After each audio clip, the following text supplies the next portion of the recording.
are now joined by UFC middleweight Eryk Anders, and we'll take our first set of questions from Jay Anderson with Stateside Press.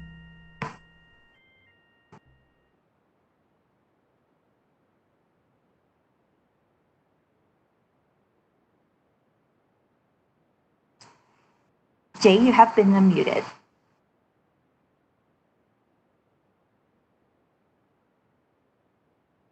Looks like we have some issues there. Let's jump to Gabriel Gonzalez with Stateside Press.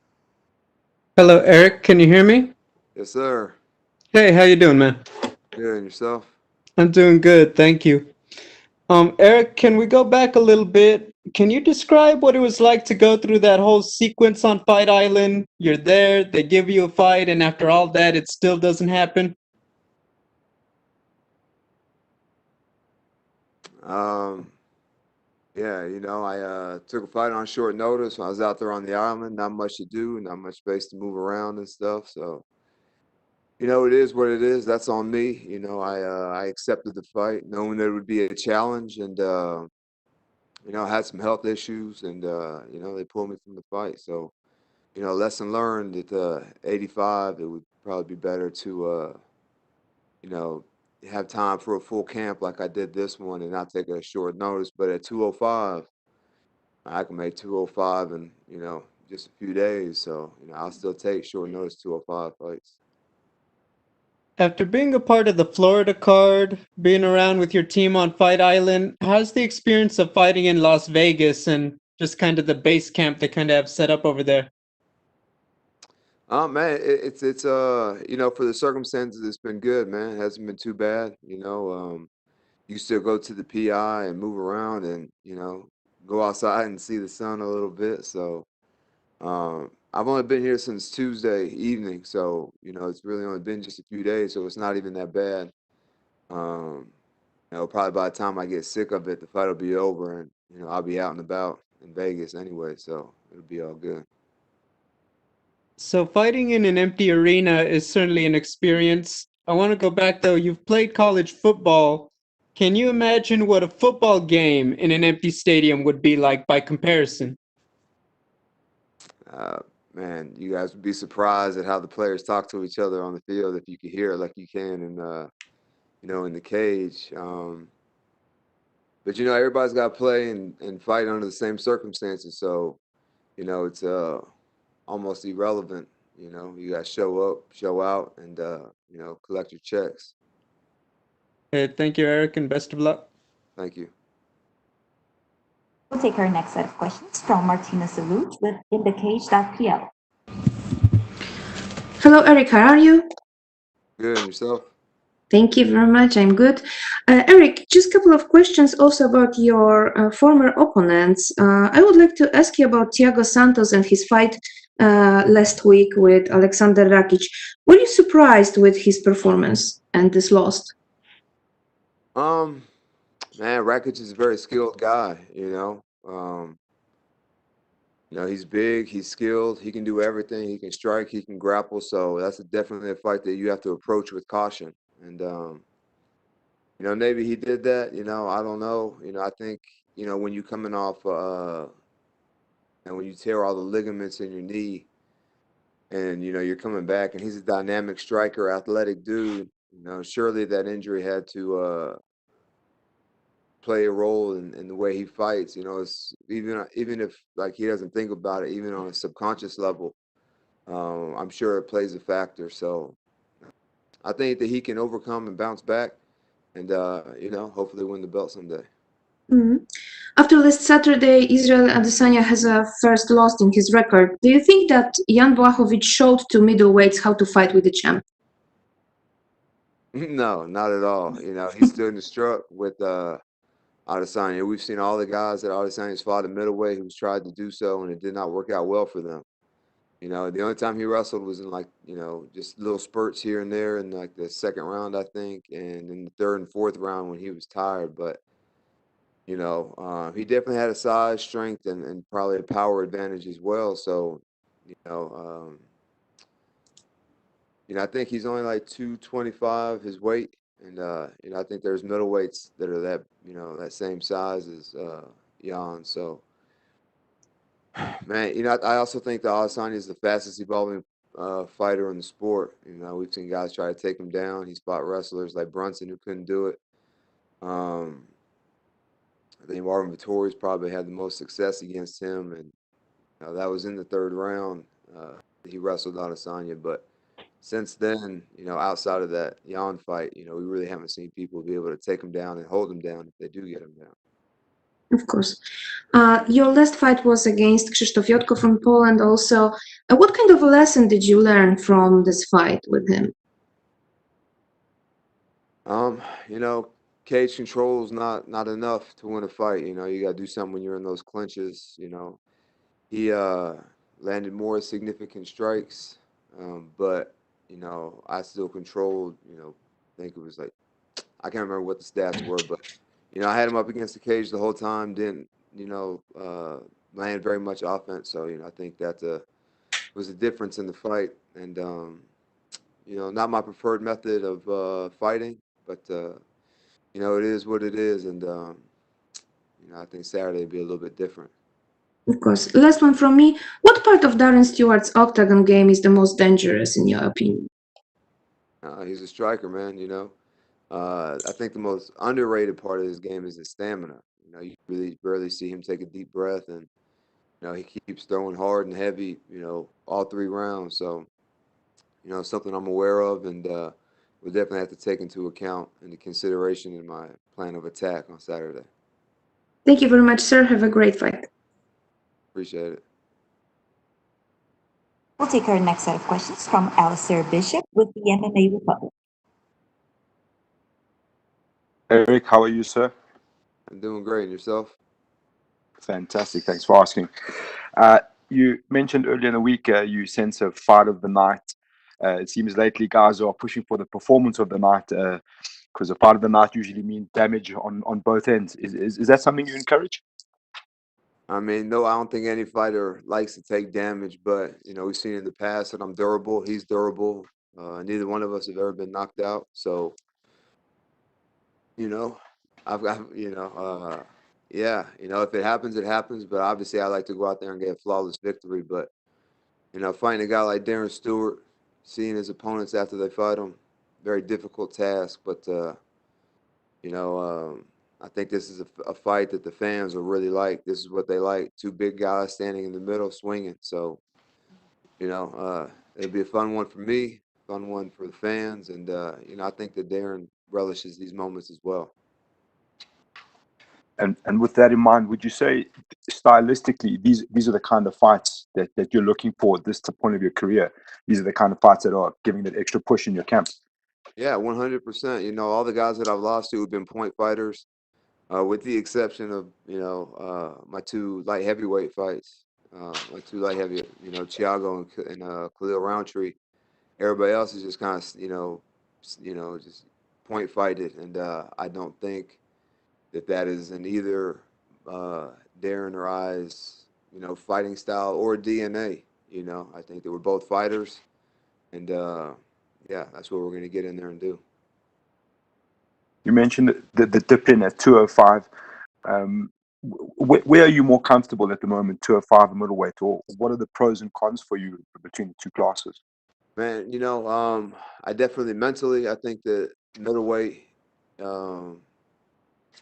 is where I'm most prepared, just because the fight is always on my mind, no matter what. I'm a big fan of Whataburger. Shout out to Whataburger. I want Whataburger. I can't have it. But at 205, I may not get the double meat, double cheese, but I can get a single. What I'm saying? I might not get a large onion rings, but I can get a medium. So, the fight is just always on my mind. At 205, I have a little more, obviously, a lot more leeway in my diet, and I don't have to run as much or do these kind of things. So, at 205, whenever I leave the gym, I kind of leave the fight in the gym. And at middleweight, it's like my shadow. Wherever I go, the fight is with me. So, yeah. Awesome. I wanted to ask you, you're venturing almost into a veteran type of space now. Looking back, what did you say has been the hardest transition to MMA from football? Movement and footwork. I think that linebacker is not really a skilled position. Everything is straightforward. And if you watch the way I fight, that's really the only direction that I move. So I think now, my movement and footwork has gotten a lot crisper, a lot better. My strike count will be a lot higher now. So um, yeah, I don't have to play Rock'em Sock'em Robots anymore. And that's just kind of that, football mentality. That's what it is. When you play D line, outside linebacker, everything is forward, and kind of like a FU mentality. So I definitely approach fighting the same way. It's me or him. So yeah. Last one for me. I saw you having quite a bit of fun with the Gordon Ryan, Andre Galvao scenario. Who do you think wins if that fight ever happens? MMA. No, grappling. Well, man, I think that Gordon Ryan definitely has the mental upside. I think Andre Galvao might be a little shook when you get slapped twice and don't retaliate or do anything. Especially, it's like, they weren't in Walmart. The police weren't going to get called. There's like no risk of legal repercussions. So, I think if there's any time that you're going to get slapped and retaliate, that would be the time. So, I don't know, like, stature wise, how they, would they be in the same weight class or whatever. I know Galvao's fought MMA before, and Gordon Ryan has talked about fighting MMA. So, man, at this point, I have to go with Gordon Ryan, man. Galvao got to be a little shook. Awesome. Thank you so much, man. Best of luck. Thank you. We'll take our last set of questions from Jordan Ellis with Low Kick MMA. Hi, Eryk.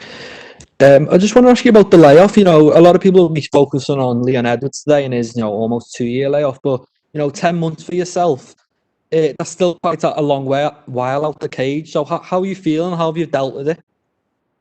Man, to be honest, it's probably been the best thing for me. I feel rejuvenated physically and mentally.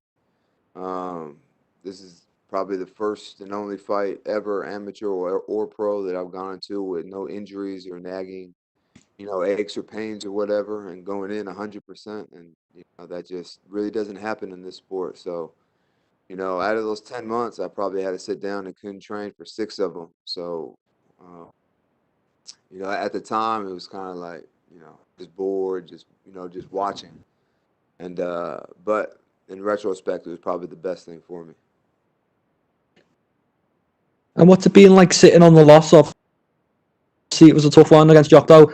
Have you been able to reflect on that? And make some improvements coming into this one? Yeah, I've made a lot of improvements. Obviously, it's left a bad taste in my mouth for the past 10 months, and it's always in the back of my mind. The last fight being a loss. So yeah, it's imperative that I go out there and get a victory on Saturday. Yeah, and talking about Saturday, it's Darren Stewart, and you were just saying you're expecting a fight of the night. And what would it mean, or how confident would you be of actually going in there and becoming the first man to, TKO or KO Darren? Shit, I'm trying to take home both my checks, so it's always great, and that's what I aim to do anyways, is finish fights, man. No one's in there trying to go fight 15 minutes, man. Hell no. Nah. So if I can get in there and get the job done in a minute, cool. If it does take the whole 15, cool. It's whatever. I think my cardio is the best it's ever been, and my skill set is the sharpest that it's ever been. I know that's cliche, and a lot of fighters say that, but and it really rings true when I say it.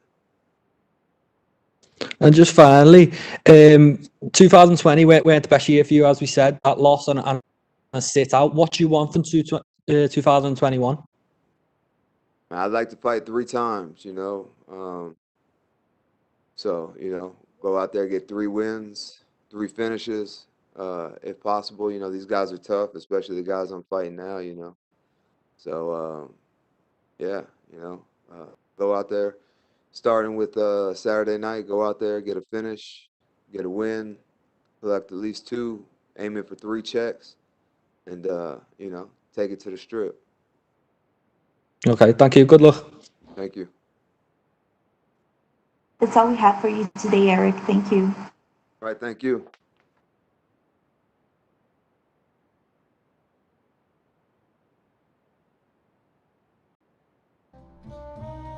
Up next, we'll be joined by number 9 ranked UFC featherweight Dan Ige.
We're now joined by number 9 ranked UFC featherweight Dan Ige, and we'll take our first set of questions from Gabriel Gonzalez with Cage Side Plus. Hello, Dan. How are you? Hey, I'm good, Gabe. How are you? I'm doing good, man. So gotta ask, coming off your first loss in a while, when you go back to the gym, how much of the work to improve is technical stuff, and how much of it is mental?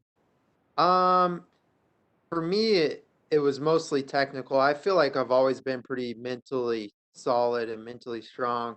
But I was never the most technical fighter. I was always the gritty, you know, dig deep type of fighter. And but for once in my career, I actually had some time to sit back and not even sit back, but just go back and focus on my skill building and working on a lot of technical aspects of the game, in every situation, in every aspect, in the stand up, in the grappling, in the clinch, and the cage control. So it was mostly technical for me. My mental game has always been there, but I feel I'm solid everywhere right now. I want to ask, did you see his comment yesterday? He said, Dan, he's not the most technically brilliant guy, but his tactical choices out there are why he's in such great fights and competitive fights with great strikers standing up. Did you hear him say that and compliment you that way? Yeah, no, that's a good analysis. Like, I'll admit it. I'm not the prettiest fighter, but I get the job done, and definitely the tactical aspect of the game is one of my strengths. But I right now I feel solid everywhere, and I'm excited to show my improvements. In terms of your routine, how much easier is it fighting in Las Vegas compared to having to go all the way to Fight Island? Oh, it's so nice, just driving 10 minutes from my house. uh, it's great, man. I've never fought in Vegas in the UFC before, so it's nice to have the opportunity to, like I said, drive 10 minutes from my house. I've been training at the Apex weekly, so it feels familiar when I walk in there. It feels like home, home court. And man, I'm just excited to go out there and get a big win and drive home right after. My final question, just in terms of your training camp, what's it like when you go from a grappling specialist like Ryan Hall to now Gavin Tucker, who's got a different game? Um, Pretty much the same, to be honest. I try to focus Eryk Nixick. We try to focus 80%, 90% on our game, on what we're gonna do in the fight, not you know in terms of my opponent. And it is a completely different stylistic fight from Ryan Hall to Gavin Tucker. But the game plan pretty much remains the same. and we're gonna go out there and establish dominance and do what we do. Okay, thank you, Dan, and good luck. Thank you. We'll take our next set of questions from Damon Martin with MMA Fighting. Hey, Dan. Coming into this fight, I know you and your wife are about to have a baby, and I know I hear a lot from fighters how much children can change your focus, change your determination, change your motivation going into the fight because you're fighting for something more. As you wait for the baby to arrive, can you give me an idea like how you're feeling going into your first fight with that happening? I feel great. I mean, I always feel motivated, going into a fight, and of course, having her child on the way, my first kid, definitely gives me that little extra motivation. I know when situations get tough, and a lot of fighters will look for a way out, but in those tough situations, I can think of those moments and think about my son and think about things like that. But I'm not gonna say it's gonna make me this crazy extra motivated fighter because I already am a motivated fighter. So I'm excited. I'm super happy. I'm in a good place mentally, physically. I'm just excited to be here and be competing. And of course, want to get a win for my son, and that'll be awesome. I know you're a guy who's never turned down a challenge, but obviously now that you are a ranked fighter, I know some guys get a little more selective with their opponents. And fighting Ryan Hall, undefeated in the UFC, ranked, kind of a hyped guy coming off the Ultimate Fighter and things like that. Gavin Tucker, incredibly tough guy, but doesn't quite have that same level of notoriety, let's say, in terms of what he brings into the fight. Was this more of a higher risk, low reward fight for you, or did you even think about that?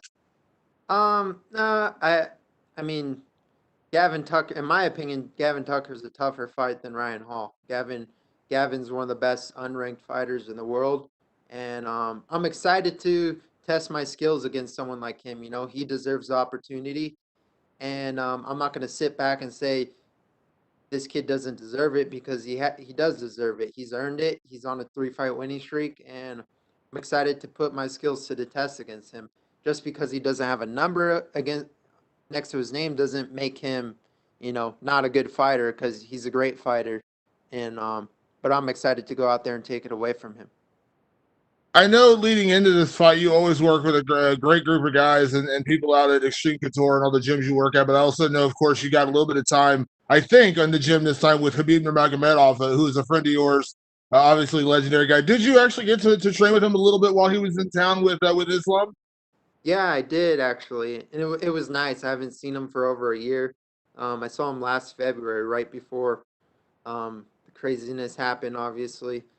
But it was good, and he's a whole different beast when he's not cutting weight and not actually training for a fight. I mean, he trains every day, but he's solid, probably 195 right now, and he just feels so strong. And so he didn't he didn't go too crazy with me, but because I was a week out from my fight, but I got to do some rolls with him, and it was nice, and just to be around him and talk to him. He's the same guy; he's never changed, and yeah, I'm just lucky and fortunate enough to know someone like Khabib. Can I imagine, and I know we talked about that relationship with the fighters you work with beyond your own fight career, working with a guy like Khabib who, beyond being a great fighter, is also a great teammate, a great coach. Can I imagine just having him around, even in that regard, is a big deal just because he has such a great mind to have before a fight? Yeah, for sure. He's just the aura, just being around someone like Khabib. It's like the Michael Jordan aura, just complete domination. He's dominated everyone in his fighting career. And just to talk with him and, relate with him, and, he sat with me, gave me some good advice. He's like, hey, you're like me. You can't go in there and think. You just got to go and go, go, go. Don't give this guy his space. Don't give this guy his timing. And, I agree with him 100%. But to hear it from someone like him, mouth to mouth, straight to me it's awesome. It's good advice. I'll definitely, take his advice, and excited to go out there and execute a game plan. So, toughest question, last question, toughest question, because you got two minds on this one, Dan. Is Khabib going to fight again? I don't know.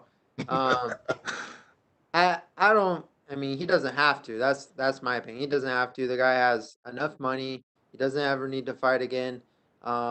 If he ever does want to fight again, it'll just be because he wants to fight, because he loves the game so much. I know he trains.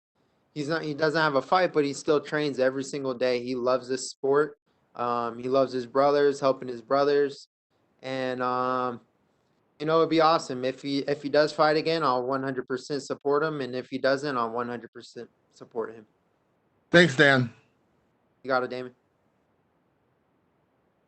Next question is from Sumik Dara with Sportskeeda. Hey Dan, welcome back, and it's good to talk to you once again. Hey, you too. Thank you. So, 8 months since we last saw you step into the octagon. How do you think this break from octagon competition helped you in terms of growing as a fighter and as a human being? It's helped me a ton, to be honest. My whole entire UFC career was just a fast track, fast track to the top, and I don't regret a single thing about it. But there is a wear and tear on you physically, mentally, and when you're constantly on the grind, constantly on the rise. You got a lot of pressure, especially when you start building up win streaks. You know, just people want to see you lose. For me, it was nice to really just sit back, and I I told myself, I told my coaches, and everyone agreed with me that after this fight, regardless win or lose, I wanted to take a little time and just get better, because I never really had the chance. I was improving from fight to fight. You saw my improvements, but it wasn't because I was sitting there focusing on my skills. It was just being in the gym every day, constantly grinding. Um, but I did make those improvements from fight to fight, from the fight experience itself, but never really got to sit and work with my coaches technically. So it was nice having a break, and it was just rejuvenating physically, mentally, emotionally, and but the main thing is I'm excited to be here competing March 13th. I'm just happy and I'm in a good place. So, initially, we're supposed to fight Ryan Hall, but then he got injured, and then he goes on to call out Jeremy Stephens after that. Now, after this weekend, if the UFC came back to you and offered you to rebook that fight against Ryan, would you be interested in that offer, or do you feel he blew his shot by calling out Jeremy? No, I don't think he blew his shot. I think he's still a respectable fighter and martial artist. But you know, I said it yesterday. If you're injured, just keep your mouth shut. When you're healthy, I wish him the best. When you're healthy, you come back and you fight whoever's on the table. You don't go out there and try to ask for certain guys, especially when you just got injured. And don't ask for the guy that's ranked above me or below. Like, you don't pick your shots, man. You haven't fought in I don't even know how long. And but for sure, I'm always open to the challenge, and I would love to fight a guy like that one day, just to be the guy to go out there and shut him down and take away the hype. Now, the talking point of the featherweight division has been Max Holloway's win over Calvin Kattar. I quickly just wanted to get your thoughts on Max's big win earlier this year. Yeah, he looked incredible. Max is. I grew up around Max, and just watching his rise, and it's been incredible. He's the best right now in the world, and he against Calvin, a well-respected fighter, a guy who defeated myself, and to go out there and completely dominate is just, if that doesn't elevate you, if I'm myself, Danny again, I'm watching that fight and I saw what he did to the guy that just beat me, like, if that doesn't elevate my game, like, I shouldn't be in this sport. Many will say, "Oh, Max did that to Cater. You have no chance in this." But no, that elevated me to a new level, and I'm so happy for Max. I want to see him get the belt back, and he's a great guy to have in the division, because he really pushes everyone to. It forces everyone to increase their level and get that 5-star fighter, which I'm not in the game. Got to put me in the game. And lastly, before I let you go, so Gavin Tucker is obviously a very game opponent, but ranked outside the top 15 at the moment. And you being ranked number 9, do you feel you're risking your position here by fighting someone who's unranked? Um, every fight's a risk. Every fight's a risk. Every fight has a reward. For me, I don't I don't really put too much emphasis on that because in my mind I'm set on winning. I don't think about losing or losing my position. Yes, it's a possibility, you know, in the sport we win, we lose sometimes, but I'm Gavin's a solid opponent, but take nothing away from him. I'm just 100% focused on winning. Well, thank you for your time, Dan, and good luck for your fight this weekend. That's all the time we have for you today, Dan. Thank you. Thanks.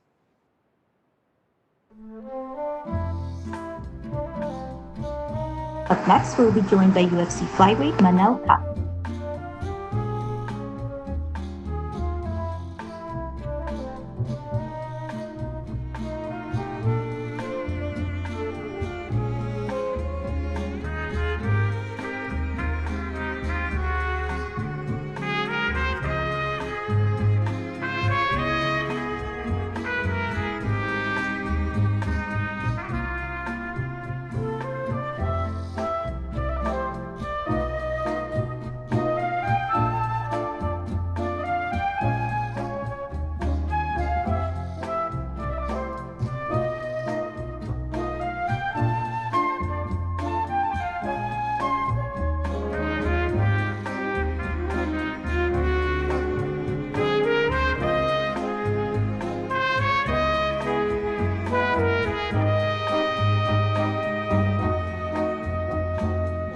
We're now joined by UFC flyweight Manel Kape, and we'll take our first set of questions from Gabriel Gonzalez with Inside Press. Hey Manel, how are you? I'm good, thank you. So Manel, I want to start with a very, very important question. Who wins one-on-one at soccer, you or Habib? Of course, me. I'm a better player. Of course.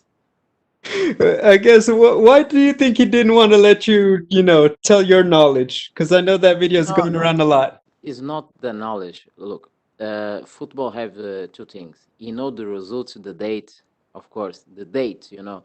Of course, I know who win the Champions League, but I don't know the dates. You know, I don't know the dates, but I know that Ronaldinho won the the best player 2 times, Cristiano Ronaldo and everything. I just don't know the date. He know the date. He have the knowledge, the fan knowledge. I'm not a fan. I'm a player, you know. You know what? I completely agree with you. When you get a fight like this, short notice, how much do you worry about the actual strategy, and how much is it just getting ready physically in case it's a long fight? You know, I'm not what I say. I'm not worried about this part because I've been training. I've been training till my last fight. I was training very well. Just stopped 1 week, and I was on shape. Any injury, and this time I have a full camp with more sparring guys, and the strategy was same. We training hard, make some adjustments, and go through. We accept because I'm still good. What did you learn the most from the fight with Pantoja? No, it's not about the learn. You know, I was very good in this fight. You know, against Patonja. I was feel amazing. It's not the fight that he throws something I didn't see. I see everything what he throw. I was defense everything, and I was no matter. You know, I was what's matter in this fight that everybody don't know, but everybody from my training in the past know that I have a problem in my feet, and I sweat a lot on my feet. So I couldn't have the stability and for go through and give me the balance for punch and do my game that beat step outside or move around. You can see in the fight that I was sleep a lot, and this happened in the past too. This because in another organization I was fight with boots. Going in for this fight, knowing this, are you gonna have your feet wrapped with some tape? Yeah, yes, I will have my feet wraps. We will make some adjustments, see how will be this fight. But I believe that we this can help a lot. My final question, just what are your thoughts on Matheus as an opponent and what he brings to the table? You know, when I saw the Matheus fight, I can see me on the mirror. You know, he's have a similar fight than me. It's a similar style, you know, and I know what to beat me. You know, I know the style that I can put in this fight. I can fight in two positions, orthodox and southpaw. He can't. He just most of these fighters just can fight on orthodox. I can fight on both sides, and the same position, same levels, and same power. Thank you, Manel. Good luck. Next question is from Sumit Dara with Sportskeeda. Hey Manel, it's good to talk to you. Sure. So this will be your second fight in the UFC, and obviously your debut didn't turn out the way as you would have hoped for. And looking back on that performance, did you have any major takeaways from the first fight heading into this weekend? Probably, probably try to be more aggressive and put more combinations that I didn't did in the last fight. Probably would be the best for this fight. Make more combination because last fight was very close, and if I did more combination and go through, probably I was get to the win very easy. Now, speaking of that first fight, it wasn't too long ago when we saw you compete, and here you are once again set to fight just after a month. Is staying active the goal for the rest of 2021, and is there a total number of fights you like to have this year? Sorry, I didn't understand what you talk. So it wasn't too long ago when we saw you compete, and here you are returning after just after a month.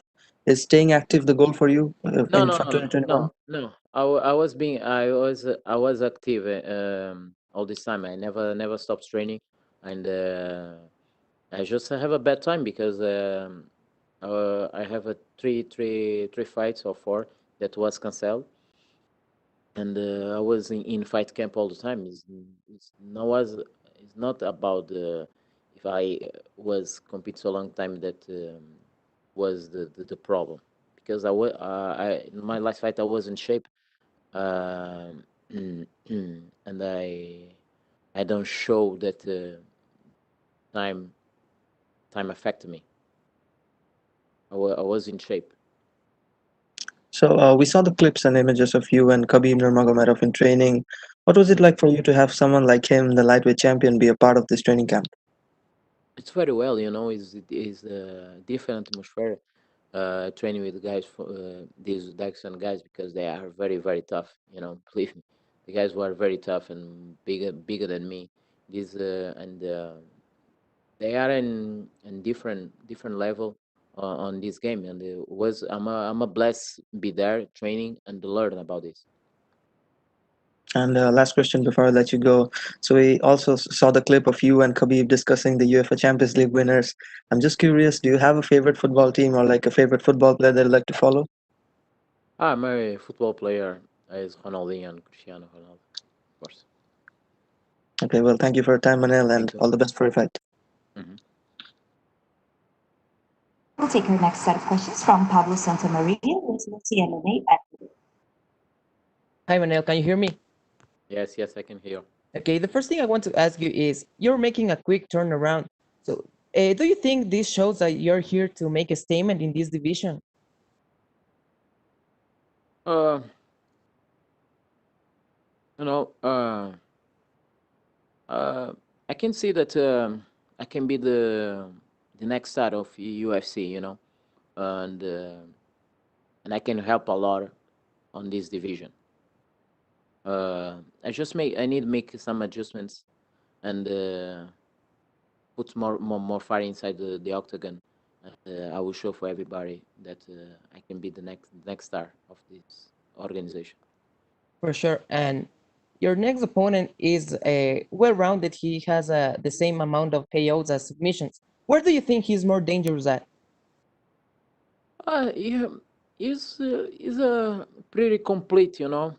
He have a pretty left hook, you know. It's dangerous in every place of the fight. I can see him have the same style than me, and but I think I have a little bit more advantage in this fight because uh, I can I can I can mix uh, the things, the style different style from southpaw orthodox. You just can do the same work on one position. So, but I don't underestimate him. He's very super tough and talented.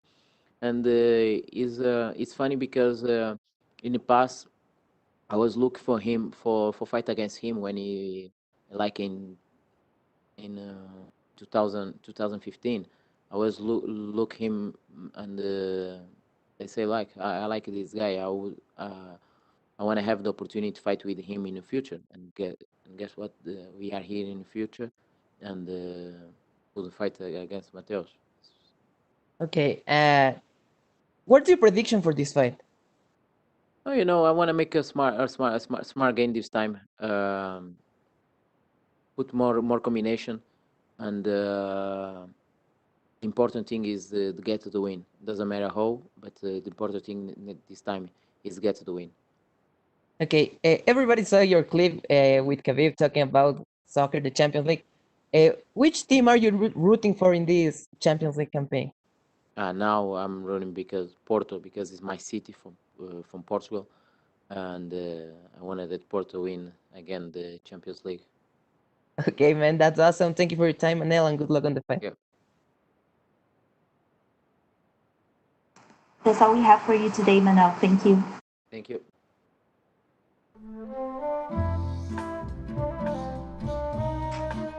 Up next, we'll be joined by UFC bantamweight Jonathan Martinez.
We're now joined by UFC bantamweight Jonathan Martinez, and we'll take a quick set of questions from Gabriel Gonzalez with Cageside Press. Hey, Jonathan, how are you? I'm doing good, and you? Doing well, thank you. I wanted to start with a quick question. What did you think of your teammate Chris Gutierrez saying recently, "Hey, I went out there and I avenged my teammate's loss to Andre Ewell"? That's pretty good. You know, it was exciting. You know, it's like a good teammate and a best friend. So it was pretty awesome to see that. Was that something you guys talked about? Like, "Hey, man, like I'm gonna get him for you, don't worry," and anything like that? Yeah, he kept telling me that. Like when he got the call, he told me, "Hey, I'm gonna get him for you," and I was like, "All right, good job." I hear you. What are your thoughts on David Grant as an opponent? Oh, he's an exciting fighter. He's a tough fighter, and you know, I'm just ready to go out there and show my skills and stuff. My final question, just what are your goals for 2021? Just climb the rankings, you know, top 15 or top 10, hopefully, and you know, just keep climbing. Hey, thank you, Jonathan. Good luck. Thank you. We'll take our next set of questions from Jordan Ellis with Low Kick MMA.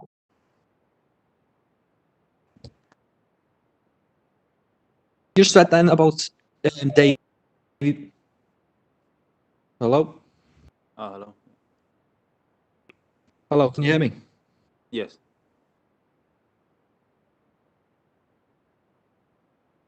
Hi.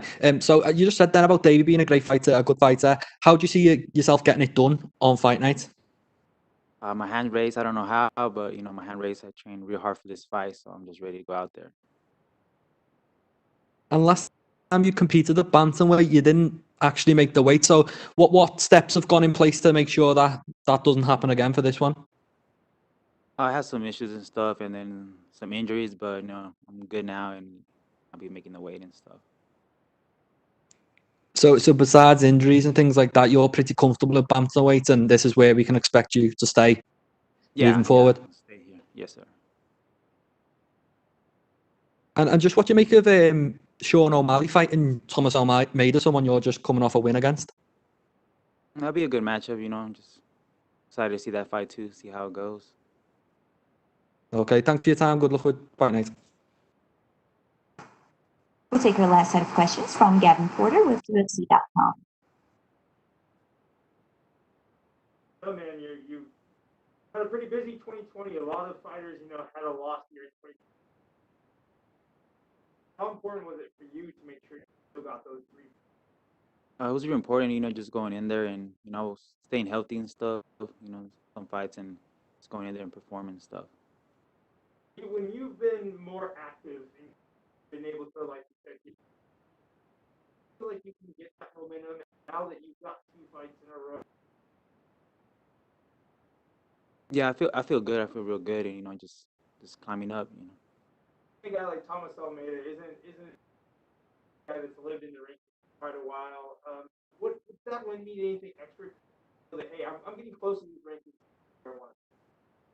Yeah, sure. Every fight I think is a tough fight for me. Just different names, so to see every opponent is a hard fight for me. Decided to put on in terms of a show and your skill set and show people about your game you haven't seen before. Yeah, maybe you'll see something different this Saturday. Never know. And my last question is a big win for you at this point. What do you think that does for you in terms of where you want to be in your goal? Honestly, hopefully just climb this ladder. Like 2020. Hopefully it's gonna be my year and stuff, and then go from there.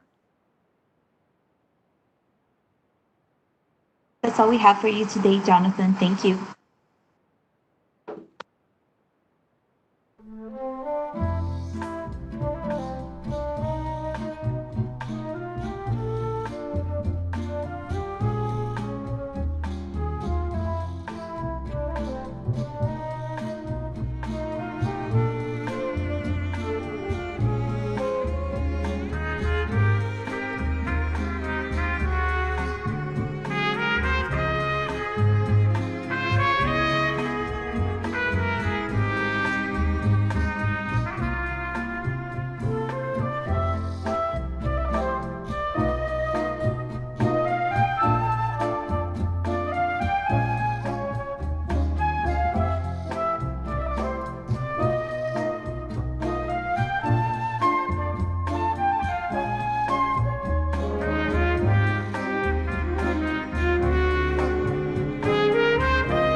next, we'll be joined by number 10 ranked UFC light heavyweight Misha Cirkunov.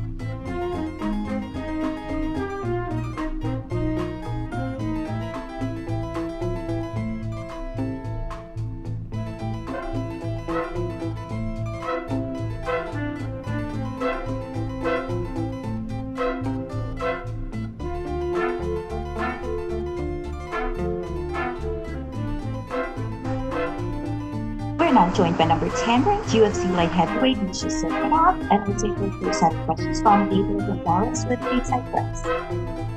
Hello, Misha. How are you? Good. How are you? I'm doing well, thank you. So Misha, I know that the fight did have to get pushed back because of an injury. Just how are you feeling right now heading into the fight? I feel great. Ready to go. Healed up. No issues. Excited for Saturday night. How did it help having those extra weeks to prepare for Jimmy Crute? Sorry, say it again? How did it help having the extra time? Because obviously you got a few more weeks to study and work with your coaches because the fight was moved back. Yeah, it's in terms of like the skill set and all that, it's the same scenario. If anything, I just needed extra time just to feel 100%. Correct me if I'm wrong, this is your first time fighting since the no fans and everything, correct? Yes, first time fighting on a quarantine, yeah. I guess what has the experience been like with everything, obviously being quarantined in the hotel compared to normal fight week and everything? You know, it's actually not bad. I thought it's gonna be worse, but we have really good accommodations. UFC provided us with like nice rooms. There's a kitchen, there's like fridge, so obviously it's not like home, but still, you can make your own meals. You can, it's pretty comfortable, and everything is pretty close. Like my training room is literally two doors down from my room where I stay, so it's very convenient for training. Like I don't have to actually even get out of this quarantine. Like I stay on the premises, and I just train here, and it's actually convenient. Like I don't mind it at all. Have you thought about how you'll like the no fans, being able to hear your coaches and everything a little easier and everything? Yes, sometimes when you have big crowds, sometimes you cannot hear your coaches at all, especially by the time we get to, main card, co-main event. All the fans are really wild, and it will be really hard to hear my coaches. And sometimes, the crowd is cheering you up, and sometimes, you might do certain things that normally you would not do. So I think overall it's gonna be good experience, and I think I'm gonna perform really well. And all the fans are still able to see the fight, on the TV. So it's kind of like everyone gets to enjoy the fight. Okay, thank you, Misha, and good luck. Thank you, sir. We'll take our next questions from Damon Martin with MMA Fighting. Hey, Misha, I know it's been over a year since you fought. I know part of it was the injury last year, but also because of the quarantine, the pandemic, travel restrictions, things like that. Can you kind of give me a sense of like what this last year and a half has been like for you? Because I'm sure it's been out of your control. You didn't want to be sidelined this long. Yeah, sometimes, how they say you can't stress about things you can't control. So it was kind of, that's what it was. But I was still watching fights. I was still training, doing whatever I could, and, trying to learn new things. I would study more striking. I would study more different like techniques for MMA, how to do like fit-ins off the striking, and it was good. Like I was still, my mind was still occupied, and I was healing, and I knew the day will come, and here I am. The day is almost there. You know, we're really close to the fight, and I'm very excited to be in the main on the main card as a co-main event. It's a great opportunity against a great competitor, and you guys will see a very complete two fighters that not just looking to stand and bang, but you will see the full-on MMA fight. You know, at 205, there'll be everything. There'll be wrestling. There'll be striking, and I think it's going to be one of the more exciting fights at 205 that we've seen in a while. Absolutely. It wasn't that long ago, Misha, you were seen as like a top prospect in this division, and now you're a top 10 ranked fighter. But there's been a lot of turnover at light heavyweight, in recent years. John Jones is no longer the champion. Jan Blachowicz is now at the top. We got a lot of middleweights coming in, kind of making waves here and there. I want to kind of get your lay of the land, what you think of light heavyweight, where we're at right now as you get ready to fight this co-main event on Saturday. You know, 205 is one of those weight classes where kind of anything can happen. A lot of guys, they're athletic, they're fast, they're strong. Um, it's a very exciting division, and we've seen some of the toughest guys in the sport, like Daniel Cormier and John Jones. They competed at this weight class. Now we have a lot of newcomers. We have the new champion, Jan Blachowicz, and we still have like old veterans like Glover Teixeira. There's a lot of tough fighters, but sitting on a sideline and kind of like absorbing it all. I watched every single 205er fight, and yeah, I feel good about myself. I'm number 10 now, but who knows? Next couple of days that can change real quick. You know the feeling when you come in, Misha, and you win a few fights in a row. Everyone thinks you're the next big thing. You're the greatest light heavyweight in the world. You lose one, and suddenly, oh well, it was all overrated. He's above. You know how this sport goes. But do you take any inspiration from a guy like Jan Blachowicz, who came in? I think he was, I want to say, 2-4 in his UFC career, and I think he was worried about losing his job. And now, a couple years later, he's the champion of the world. He just, fought in one of the biggest fights of the year against Israel Adesanya. Can you take any inspiration from a guy like that and say that, listen, losing a fight isn't the end of the world? 100%. It's interesting that you bring this up because I watched a lot of Jan Blakovich's interviews, and I was kind of trying to get in his mind of thinking, and he said a lot of good things that kind of gave me more ideas and sparked up different kind of different outlook and different perspective on the fighting too. Jan Blachowicz is a very smart guy. He's a very intelligent guy, and I enjoy listening to his interviews. And I absorbed a lot of his ideas, and I'm looking to implement them in my game as well. Absolutely. And obviously that's a guy you would eventually like to compete against, but is it cool that you can look to somebody like Jan for inspiration in your own career? 100%. Even if one day we're gonna face each other and we're gonna try to beat each other, it doesn't mean anything. Like obviously, I'm gonna try to fight and I'm gonna try to kill, but at the same time, outside of the cage, I can have completely different mentality. I look at Jan Blachowicz as a pace leader right now, and I look at him as inspiration of everything he's done. And I'm very, yeah, I'm just, if anything, I'm inspired with his story, and I think he's a great champion, and he's a great guy too. But having said that, if we face, um, it's gonna be a great fight as well. Absolutely. Last one for me. Correct me if I'm wrong, but I believe you actually cornered against Ryan Spann in a fight not that long ago. And I'm curious what you took away from that experience and if that will help you at all, going into a fight like this, knowing what you saw, or at least having kind of like that bird's eye view. Yeah, it was a good experience. Johnny Walker, he kind of messaged me. We did some training, and he asked me to corner, help him out. Me and Johnny, we actually talk whenever he's in Vegas. We try to like train together also. Yeah, it was a great experience. I had the front row seat, and I was watching how the fight went. And I kind of, again, once the fight starts, anything can happen, and it can be completely different from where you expect. However, I kind of seen what he does under the pressure when when Johnny was fighting him. So it was good to see. It was good to see. However, that experience doesn't mean anything. Now we have a completely different fight and different skill sets, different everything. So it was good experience, but it's not gonna change the fight that much, I think. Thank you, Misha. Thank you. Let's take our last set of questions from Gavin Porter with UFC.com. Okay. So, with such a long layoff, do you feel like you're more hungry to get here on Saturday than you've been in a long time? After a long layoff, if anything, I'm obviously hungry. I want to compete. I'm a competitor. I competed my whole entire life since I was a kid.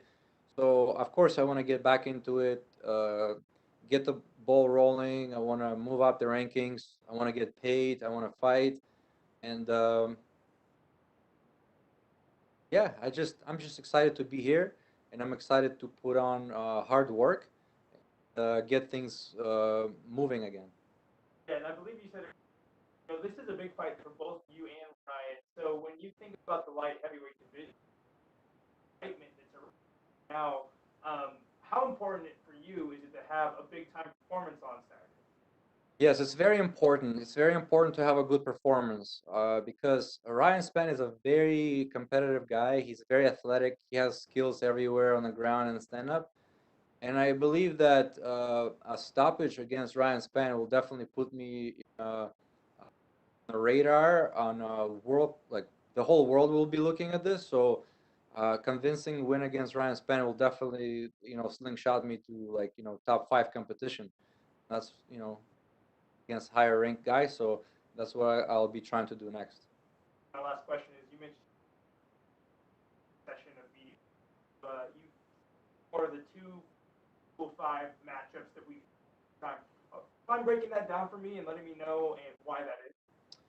Yes, I believe that just my style, like I I come out aggressive. I throw kicks, I throw punches, but I'm also looking to take my opponent down. I'm looking to grind them. I'm looking to submit them. So I believe for 205, I have a really complete game.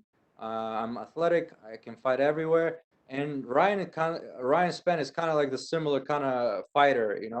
That's why this fight is very interesting. It's not just going to be standing, being careful, and just trying to grind out the win. Both of us, we go at each other. We will go at each other, and we're going to try to finish the fight. Our styles, like Ryan Spann always tries to finish the fight. I always tries to finish the fight. That's why I think this particular 205 fight is going to be one of the better 205 fights that you've seen. Thank you. That's all we have for you today, Misha. Thank you. Thank you so much.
Next, we'll be joined by number 3 ranked UFC welterweight Eryk Anders.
We're now joined by number 3 ranked UFC welterweight Eryk Anders, and we'll take your first set of questions from Gabriel Gonzalez with Stateside Press. Hey, Leon, how are you? I'm good, thank you. How are you? I'm doing well, thank you. Leon, so to talk about the last, year and everything going on, I wonder just when you had all those bad breaks, what was the kind of things that helped you to just move on and be happy day to day? Because obviously we can all imagine your frustration. Yeah, for sure. It was a lot of ups and downs over the last year or so, and I think what kept me motivated and kept me in the gym was my long-term goal, right, to be a world champion, and that's what kept me going to the gym every day and staying focused and knowing that one day, eventually, I'm going to fight again. So, let's use this time to grow my skill set. Let's use this time to refocus myself, and that's what kept me motivated. Being from the UK, we did hear recently about the passing of the referee Neil Hall. I was just wondering if you'd had any experiences running into him on the UK MMA scene. Yeah, I've seen him around. I don't think he's ref none of my fights, but RIP and condolences to him and his family and his friends. This might be a bit of an odd question, but in your opinion, is there a guy right now who is the quote face of UK MMA? I think me. I'm the guy. I'm the guy that's doing it. I'm the guy that's active. That's on an 8-fight win streak. It's going into ninth fight. So I believe that that's me. And after Saturday night, I'll prove that once again. Obviously, around the world, the way fans react to different people is always different. I wonder at home, do you get, are you getting more attention? Like, is this a big card with both you, Darren Stewart, and everything back home in the UK? Yeah, for sure. Especially in my hometown, Birmingham. A lot of people support me. A lot of people look up to me, and this is one of my main reasons as well to compete and to do well Saturday night. My final question, your hand gets raised with the victory on Saturday. What will you be most proud of in what it took to get there? Just my resilience, um, my ability to stay focused under pressure, and that's it. Really, just being proud of myself and how far I've came, and um, that's it. Really, just being proud of myself, everything I've achieved over the years, and being focused, or staying focused under adversity. Leon, it's great to see you back. Good luck. Thank you. We'll take our next questions from Sumik Dara with Sportskeeda. Leon, welcome back and hope you're doing well. Good, thank you. So it's been a while, it's been a long time coming, but here you are, your first fight week in almost 2 years. Could you describe what the feeling is to finally get into that fight week zone as you prepare for your return to the octagon? It feels good. It's been a year and a half. This is my last fight, and it feels good. This is what I've envisioned since the last time I fought, 2019. When I arrived in fight week, it felt like home. It felt normal because this is what I envisioned all through camp, all over the last year and a half, and I'm looking forward to going out there and showing my new skill set, showing my new mental state, and performing to the best of my abilities. So, speaking of that last fight against RDA, a lot has changed in the sport, but with everything that's going around the world, that night there were 10,000 people in San Antonio for a main event fight, but here you are set to compete behind closed doors for the first time. Do you feel the absence of a crowd might be a factor for your return this weekend? I think it might be better for me. I've been preparing in an empty gym for a long time. You know, what I mean, we don't play music in our gym, so it's just a quiet zone, and all people are there is me, my training partner, and my coaches, and I've been doing that now for the last year. So I think it would be better to focus, to be able to hear your corner more clearly. Um, as you know, I'm like a student of the game. I adapt easily. So for me to be able to hear my corner, it's going to be vital, and it's going to be good for that. And now that you're finally back, what are your expectations from the rest of the welterweight division? You know, you got the number 4 ranked Jorge Masvidal, who hasn't fought since last July, and then there's Colby Covington, who refused to fight you. Moving forward, what do you expect from these guys, and how do you expect things to play out? Um, After I go out and beat Belal Muhammad, God's willing, I'll look towards the title shot. I think all these other guys, they don't want to compete. It seems like only guys who want to fight is me or probably Usman. Probably everyone else is making excuses, um, and waiting out and demanding stuff that they don't deserve. You know what I mean? This is a division built on divas. They all think they should get anything they ask for, and that's not how it works. That's why I got respect for Bilal for stepping up. His fighters fight, and this is what the UFC was built on. So, um, it is what it is. I'm focused on myself. I'm focused on Bilal.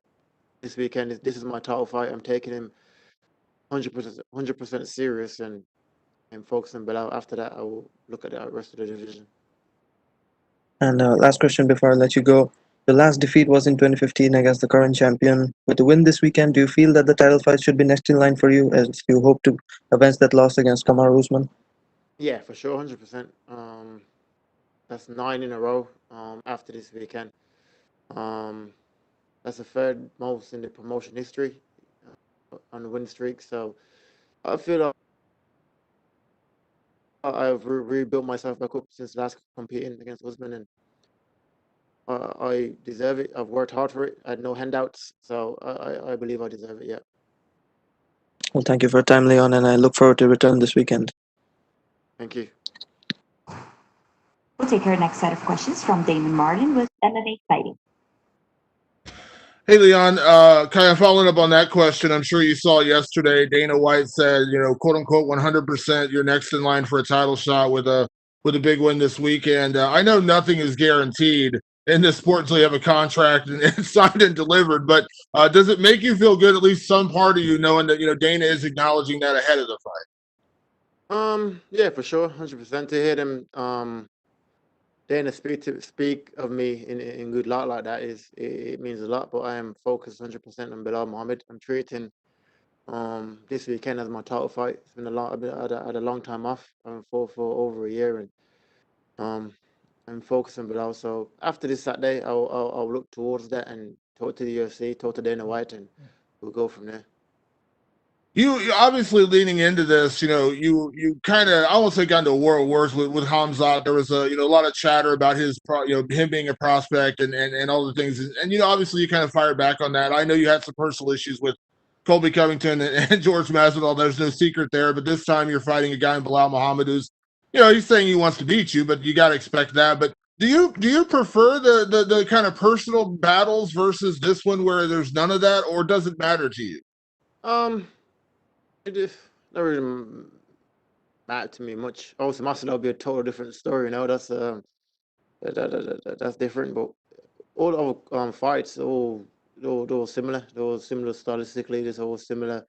My approach them all the same. So not really. I am taking him serious. I know he's a tough, durable opponent. He's beat some good guys, and I'm looking forward to going there and competing. I expect him to come and try to win. Right? He's not coming just to make numbers up. I'm coming in there to put him away. So it's gonna be an entertaining fight. I'm curious, again, I don't want to look past this fight in any way, shape, or form, but in terms of the title shot, We don't know, maybe it is going to be just you and Kamaru Usman next, and that would be it. But obviously, I know there's been the chatter about him fighting Masvidal later this year. Assuming everything goes well on Saturday and you win, because you just came out this really long layoff, and a lot of it was not, a lot of it was out of your control. Would you be willing to wait for a title shot, or you just got to wait and see like how long that wait would be? Yeah, exactly. I think I have to see how long the wait will be. I don't think I'll look to wait again for another year and a half, So, after this Saturday, I will talk to the UFC and we'll go from there. But I'm not looking to wait for another year or a half, so we'll see. Yeah. If that ends up being the layoff, I mean, obviously there are other interesting matchups for you in the division, correct? I know, like I said, Yeah. I'm sure you would love to get the Masvidal fight or maybe the Covington fight as well. Yeah, 100%. Them fights are big fights. Marcelo especially, and Covington he's there as well. So these are big fights that's in the division for me, and this is why none of these guys in the division are taking this kind of risk. I'm the only one that's offering to fight guys outside the top five. Everyone else is sitting on the number and demanding that they want stuff, and I'm the one that's offered to fight Hamza. I'm the one that's offered to fight Belal, and so I'm the only guy that's taking this kind of risk, and it will pay off. Last one, to that point, we have heard a lot of complaints from some of the guys ranked outside the top five in different divisions, whether it's welterweight, lightweight, whatever, that a lot of the top guys don't want to fight them. They never get those opportunities, and everyone, as you said, is kind of hanging on to their ranking. Obviously, you've earned it. 8 wins in a row. You've deserved your ranking. You've earned your ranking. But do you feel like more guys should be willing? I mean, in a sport where, you're paid to fight, that guys should be willing to fight, not necessarily whoever, but at least, somewhat, not, if you're not going to get the number 3 guy, maybe you get the number 4 guy or whatever, because you do hear that a lot. Guys say, well, I only want to fight a guy ranked above me. Yeah, exactly. Otherwise you end up fighting nobody, right? If you keep waiting for that. I think the sport was built on fighters fighting. Now, like I said, everyone's divas and all in the social media era that they just want to talk shit on social media, keep their name buzzing in the media, and they don't have to fight, And I'm the old school. I'm offering all these guys to fight. I'm number 3, but I'm fighting number 13 now, And if I believe, I believe I'm number 1 in the world. It doesn't matter who's number 2 or number 3 or who comes next. I truly believe that I'm the best in the world, and I'll prove that fight and fight again. Thank you, Leon. Thank you. We'll take our next set of questions from Santiago Jar with 85. Leon, greetings from Amsterdam. How are you doing? I'm good, thank you. Not a lot of people want to fight you, Leon, let alone fight you on short notice. Were you surprised that Belal took the fight on short notice, and do you think it's a smart move on his part? I wasn't surprised. He's just fought a month ago, so he's in shape, and it's his first main event, so it's a big opportunity for him to step up and fight a guy like me. So I wasn't surprised really, and I think the short camp for him, he probably bad. He's just for orthodox and southpaw, and I'm a totally different fighter from the last guy he fought, and I've been preparing for his style for the last since about 6 months. So I'm looking forward to it and can't wait. Who is going to be in your corner, Leon? Did you bring Jai, Akon, or Fabian with you to Vegas? Nah, Jai, Akon, and Fabian's at home. I brought Tom Breeze. I brought my coach, my wrestling coach, my kickboxing coach, and my boxing coach. So I got all my coaches that I work with day in day out in my corner. The last one from me, Leon. It's been 10 years since the UFC visited Birmingham to host an event. Is the plan, Leon, to win the belt as soon as possible and then do a big title defense in front of your own people? Yeah, for sure. That'd be amazing. To have them come back to Birmingham. That's my first ever UFC event. When I went to watch, I think Vaughan Lee was fighting on the card, and that gave me the motivation to stay in the gym and to work towards this goal, and to now be headlining my 3rd main event in the UFC. It's amazing, So that'd be good to go back and give another kid opportunity to see me headline and to give them the motivation to want to do and want to achieve what I achieved. Cannot wait to see you perform again. Good luck on Fight Night, Leon. Thank you, brother. We'll take our next set of questions from Nikita Gorshinin with Sport Express. Leon, big pleasure to talk to you. Hey, how are you? Can you hear me? Leon, you have two 8 seconds knockouts in your career, one in UFC, one in amateurs, which is crazy. Even Francis Gano doesn't have under 10 seconds knockout.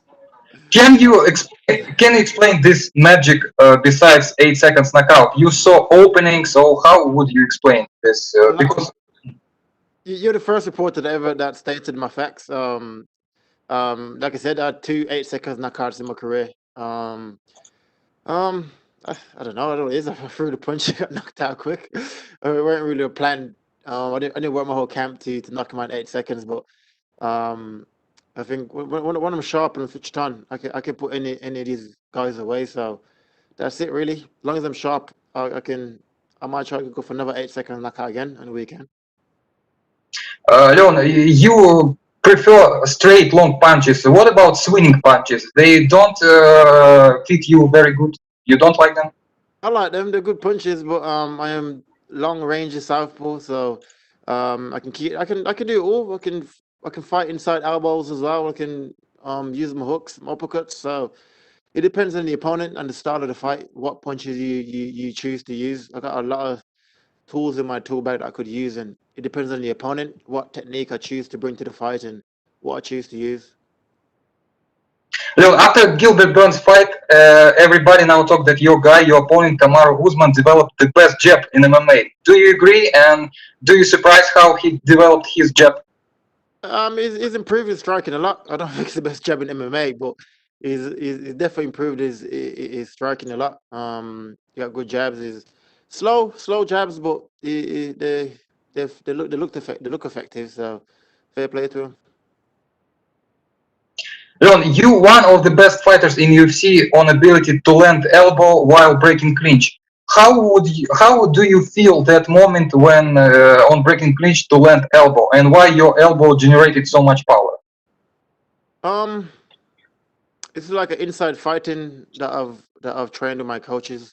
A lot of guys at MMA, they don't really use much inside fighting. If they do, they throw like knees and stuff like that. But I have mastered the art of using my elbows in the clinch, and I can use it many different ways. My elbows, my knees, and just working inside the clinch. But once again, that grappling exchanges, making them work and making them pay for entering in that zone, and that's what I've mastered over the years.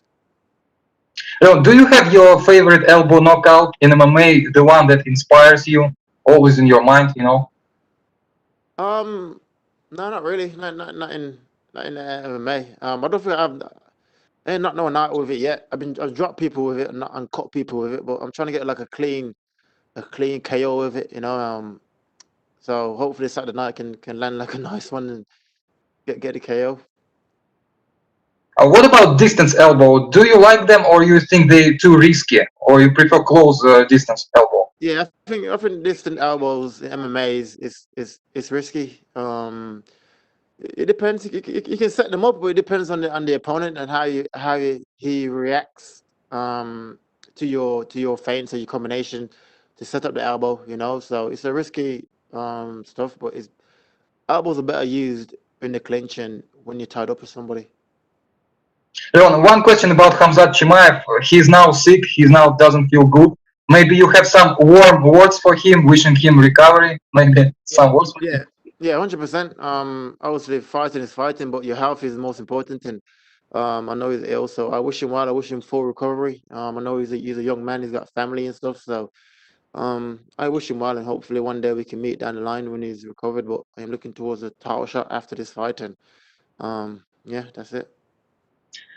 Leon, about Khabib, there was one moment when everybody talks about that Khabib could be very good in welterweight. How do you think would he be able to dominate in welterweight like he did in lightweight, or become, I don't know, maybe top 3? How would you rate his Yeah, chances? 100%. It will definitely be in the top 5. He's good. I've trained with Habib before, and he's a solid grappler, strong. He's big as well. You know what I mean? He's not like a small lightweight. He's big enough for the weight. You know what I mean? So 100%. Leon, two last from me. I cannot ask you about Masvidal situation. How do you think personally this phrase that becomes legendary, 3-piece and a soda? Do you personally think it's funny line? It's good humor. How do you think? It is what it is. I don't really pay much attention to it. Yeah, it is what it is. I don't know. And the last one for me, I never seen a welterweight in my life with such small, slim waist like you. Can you explain this unique physique and maybe when you go to mirror and looking at you and say, man, I have freaking small waist? I don't know if it's genetics. Small waist, a big back. I should be a fucking model, to be fair.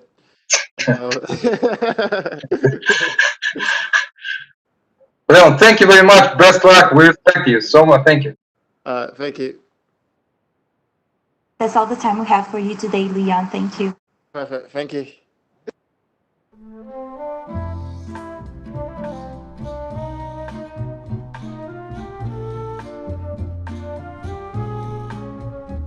Up next, we'll be joined by UFC middleweight Darren Stewart.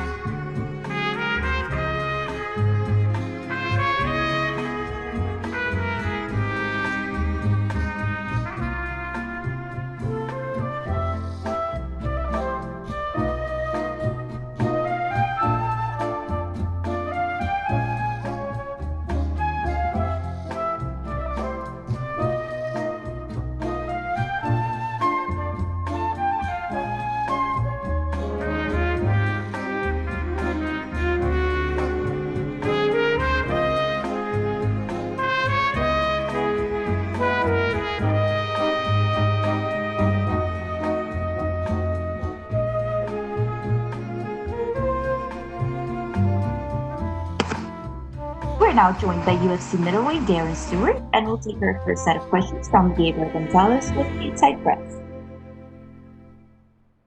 Hey Darren, how are you? Good, how are you? I'm doing well. So you've had a couple of fights in the COVID era now. What's something you've learned to bring with you to deal with all the hotel room time that you didn't bring in the beginning? What have I learned to bring with me to deal with it? Strong mentality, because this shit here can break you. I guess, how does the practice, having gone through it a few times, help in terms of crafting a new fight week routine in this kind of new era we've been living in? Yeah, it does help because you've been through it already. The first time was hard. This is my third time here now doing it, and yeah, it makes sense to get used to it. You know what's coming. The first time I didn't know what was coming.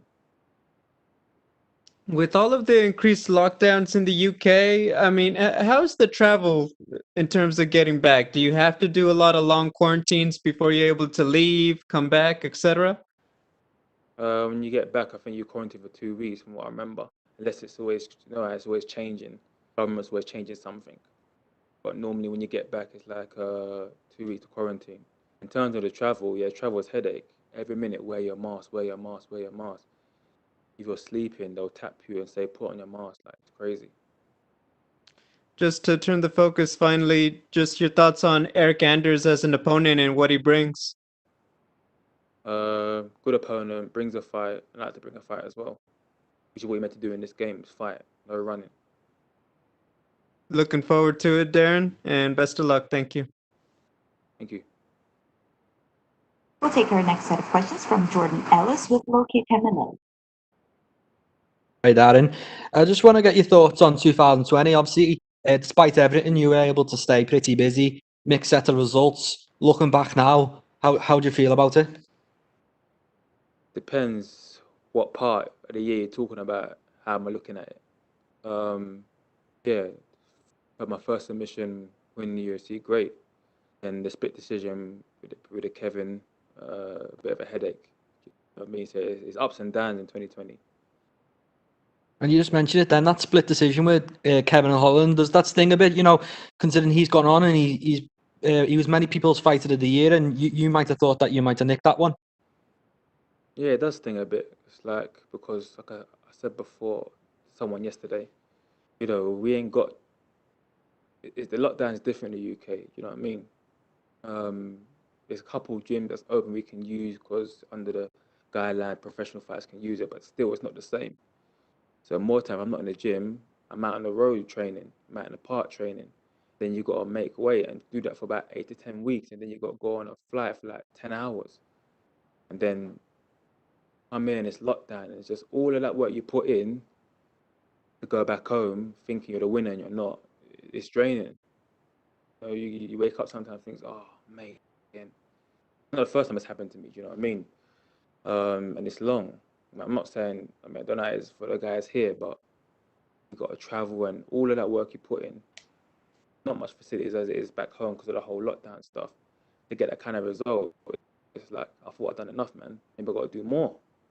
You know what I mean? So, and that fight was fun as well. Do you know what I mean? Knowing you're having fun and enjoying yourself and thinking, yeah, like this is good. Your hand don't get raised. It's like, oh mate, like, it's horrible. I'd rather you knock me out than thinking you won and your hand don't get raised. People, only fighters don't understand when I say that. I told my missus that. She's like, well, no, I don't get knocked out. I have my hand not raised. I said, no, you don't understand. Trust me. Horrible feeling. And Eryk Anders, he was on earlier and he said he's expecting a 3-round war, a fight of the night. What are you expecting from this fight? How do you avoid that type of decision happening to yourself again? Just do more work. Do more work, do the best I can. And yeah, it's all about getting the bonus, man. That's what I'm on now. Big fight, big scrap, you know? I mean, you're supposed to come here and fight. It's not no running business, you know what I mean? So he's looking at that fight of the night, I'm looking at that fight of the night. Get the money for the family. Do you know what I mean? That's what I'm on. Okay, good luck with it, mate. Look forward to watching. Cool, man. We'll take our next set of questions from Gavin Porter with UFC.com. So one of the things that Eryk said when he was on the call earlier was that his previous losses at middleweight were guys point fight. Do you feel like that's kind of been similar in your guys at point fighted you just to avoid the fight? Point fight in which way? Do you mean hit and run, or do you mean like, oh, they're holding me against the cage, I'm losing on points? Both of them. Yeah. Yeah, answer your question. Correct. And so then he said the thing that excites him most about this particular fight is he doesn't expect that out of you. He knows what kind of fighter you are. You bring the fight. Is that also what excites you most about this matchup? Is the type of fighter he is? Yeah, man. Well, I like to scrap, man. Like, you knock me, I knock you out. All these points. There's too many rules in the MMA game. Do you know what I mean? Too many rules, and you know, someone can hold you against the cage, and they're not doing F all, but you're losing because your back's on the cage, or they can put you on the floor and they're not doing nothing to you, but your back's on the floor, so you're losing. So in the judges' eyes, they're controlling you. Too many rules, man. Just go and fight, bro. Yeah, you hit me, I hit you. You know what I mean? We just keep going at it. You know what I'm saying? And then someone's got to drop, or even if you keep going at it and it goes to decision, whatever. Let's say, for example, worst case scenario, at least you're going at it. You know what I mean? Go get the bonus. Go get the bonus. Go get your money. All this point scoring shit, man. It's long. You know what I mean, don't get me wrong. Fight's a fight. Like, there's gonna be times where you swing and you might back a bit, and you might, you know, it's part of the fight game. But in terms of hit and run and just holding you there, yeah, it's long. I come to fight. I don't come to play MMA. I'm not here to play MMA. I've done the MMA thing, and yeah, I've won. And people will say, yeah, win's a win. Or never happy. You know what I mean, I didn't get to UFC playing MMA. You get me? UFC brought me on. They like me because I come to fight. No matter what, like I will dig deep. Like, you know, like deep waters. No one likes deep waters. I love it in the deep waters. No, like you're banging. Oh, he caught me. I caught him. Crowd's going wild. No crowd, but yeah, you know what I'm trying to say. Like, I'm all about that. You know what I mean? Than hit and run and it's long, or hold you against the cage. Yeah, it's long. When you and your team have studied Eryk and what he does well, and when he brings to the octagon, what about his skill set? He likes to fight. No one likes to fight. That's what makes me dangerous. That makes him dangerous. No one likes to fight. So. Last question is, in terms of matchups, coming off of your last fight, does that make you more hungry knowing that last result and how it kind of went versus coming into this fight and maybe pre? definitely makes me more hungry. Definitely makes me more hungry. You know what I mean? At the same time, you got to control it, though. You know what I mean? Because at the end of the day, I'm still professional. Can't go in there monkey swinging. You know what I mean? But definitely makes me more hungry. 'Cause I've had enough now, man. I was just saying to the previous guy that I just spoke to before you go through that camp, 8 to 10 weeks, not much to work with at home. Like, I ain't got an industry at home. You know what I mean? And you're out on the road, you're doing stuff in the park, and then you're doing it for 8 to 10 weeks, and then you come here and it's just full lockdown, and you can't go use like proper saunas. You have to use portable sauna, infrared. We know infrared takes longer. You have to make weight, and it's like all of that would put your heart out, thinking you won and you didn't. Yeah, it stings. So it does make me more hungry. But to be fair, I've always been hungry. You see how I fight. You know what I mean? I had to take risks. I've always been hungry. But yeah, it would maybe a bit more hungry. You can always get a bit more hungry, like I'm feeling now. Thank you. That's all we have for you today, Darren. Thank you.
Up next, we'll be joined by number 13 ranked UFC welterweight Belal Muhammad.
Change of plans. We'll take up next UFC featherweight Gavin Tucker.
We're now joined by UFC featherweight Gavin Tucker, and we'll take our first set of questions from Gabriel Gonzalez with Stateside Press.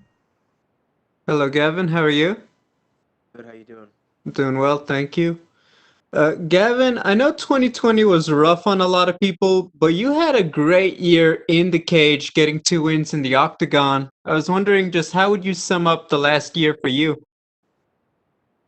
The last year has been tough on the world, tough on everyone, but we were really fortunate where we were to get some training in, to have a good setup, and kind of be well planned for it. So, having the opportunity to fight is obviously a massive bonus, and getting 2 wins is an even bigger bonus. So, I'm very grateful that I get the opportunity to do my job through the pandemic, and very grateful to show the world victories and to kind of continue that momentum as the new year's trucks along.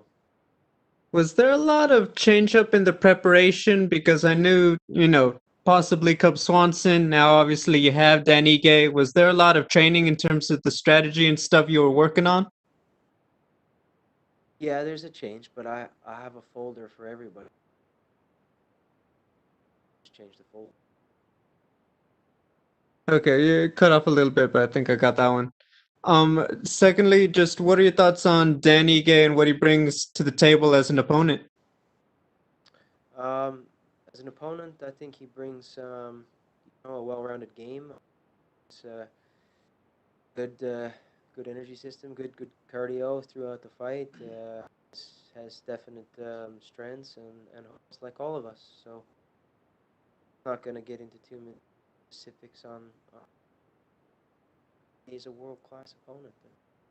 It is. I mean, the numbers to his name is a testament to that, and that's what I'm looking at. My final question, just what are your goals for 2021? To get the most out of myself, to optimize my training, optimize my performance, be the best athlete I can, and be a good man. Hey, thank you, Gavin. Best of luck. We'll take our next set of questions from Gavin Porter with UFC.com. So, man, back in Apex again. I know you really enjoy the crowd aspect, so you can fight. Just tell me about how you kind of grown with that aspect of this. Yeah, the no crowd is very good. It feels a lot like a gym atmosphere if you have a small crowd in the gym. So we actually do a lot of simulation sparring where we go in and everything from buffer sound bites to pocket music. Kind of really recreates the experience right where you are in Apex and recreates that city is something that you can recreate with crowd, because obviously you can't scream and stuff. far as the field goes and everything else. But the effect of the small crowds and being able to is definitely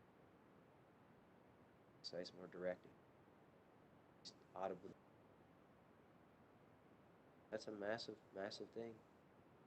Nothing super complicated. And for a guy like you, who's a very cerebral fighter, a guy that learns and adapts very well within the fight itself, do you think that gives you an advantage? Doesn't have that necessarily mid-fight?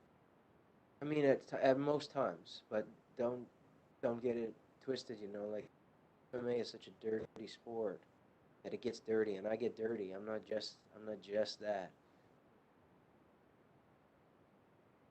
Intelligent, but I'm a fighter in my as well. So I don't expect this fight to be cerebral through. There's going to be pockets of dirt, and I'm getting in it. Yeah, and this is a shot at the rankings, a guy who was just last July. And think about that and just kind of where you came from since, let's just say 40, just the question that you, what's been making this on this street, now being in one of the Some of the main factors is just my lifestyle consistency of training.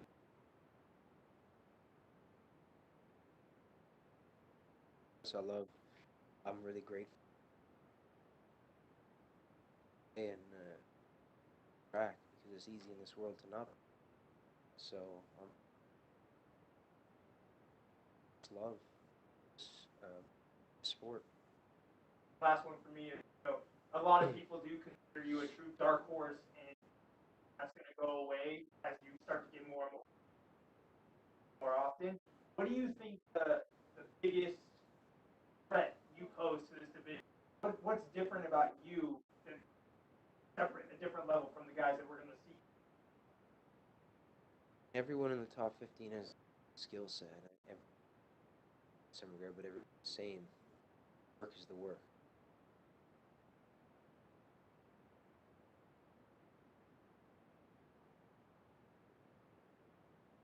Put in time into the study, put in time into the mental, put in time into the athletics, put in time into tactics. That goes along with the sport that people see inside of classes or gym process leading up to these things. I focus and quality focus. God willing, that will show. That's all we have for you today, Gavin. Thank you. Thank you.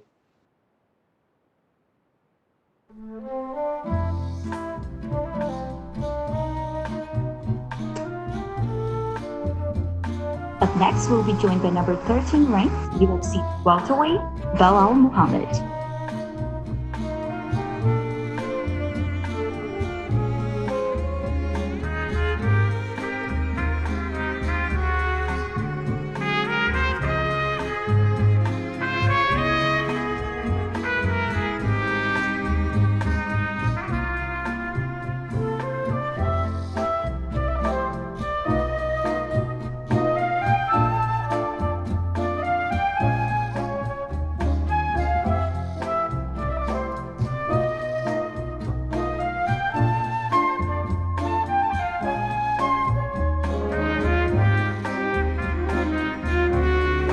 We're now joined by number 13 ranked UFC welterweight, Belal Muhammad, and we'll take our first set of questions from Gabriel Gonzalez with Stateside Press. Hey, Belal, how are you? Good, how you doing? I'm doing well, thank you. With this fight happening quickly after your last one, I was wondering, how important is your fight week routine in terms of getting into that right headspace for Saturday? Honestly, I feel like it's all a part of the same fight week. I was just here a couple weeks ago, so now I feel like it's literally all the same trip. I'm actually way more comfortable than I was for my last fight, where there's not as much anxiety just because I was just here. I don't have to overthink anything. I know where to go, the right things to eat, the right people to talk to, and it's just a lot simpler now. I know I'm probably very late to ask this, but I was wondering just what is the story behind your last name outside, sorry, on your nickname? Remember the name and just where it came from, why you decided on it. I was always one of those guys where I didn't want no cheesy nickname, one of those weird nicknames, the Palestinian Punisher or the Bulldozer or something weird.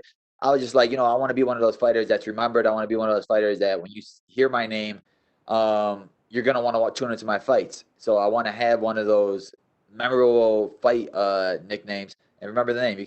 It's a hard nickname. It's a hard name to remember too and pronounce. So if people remember, it's easier.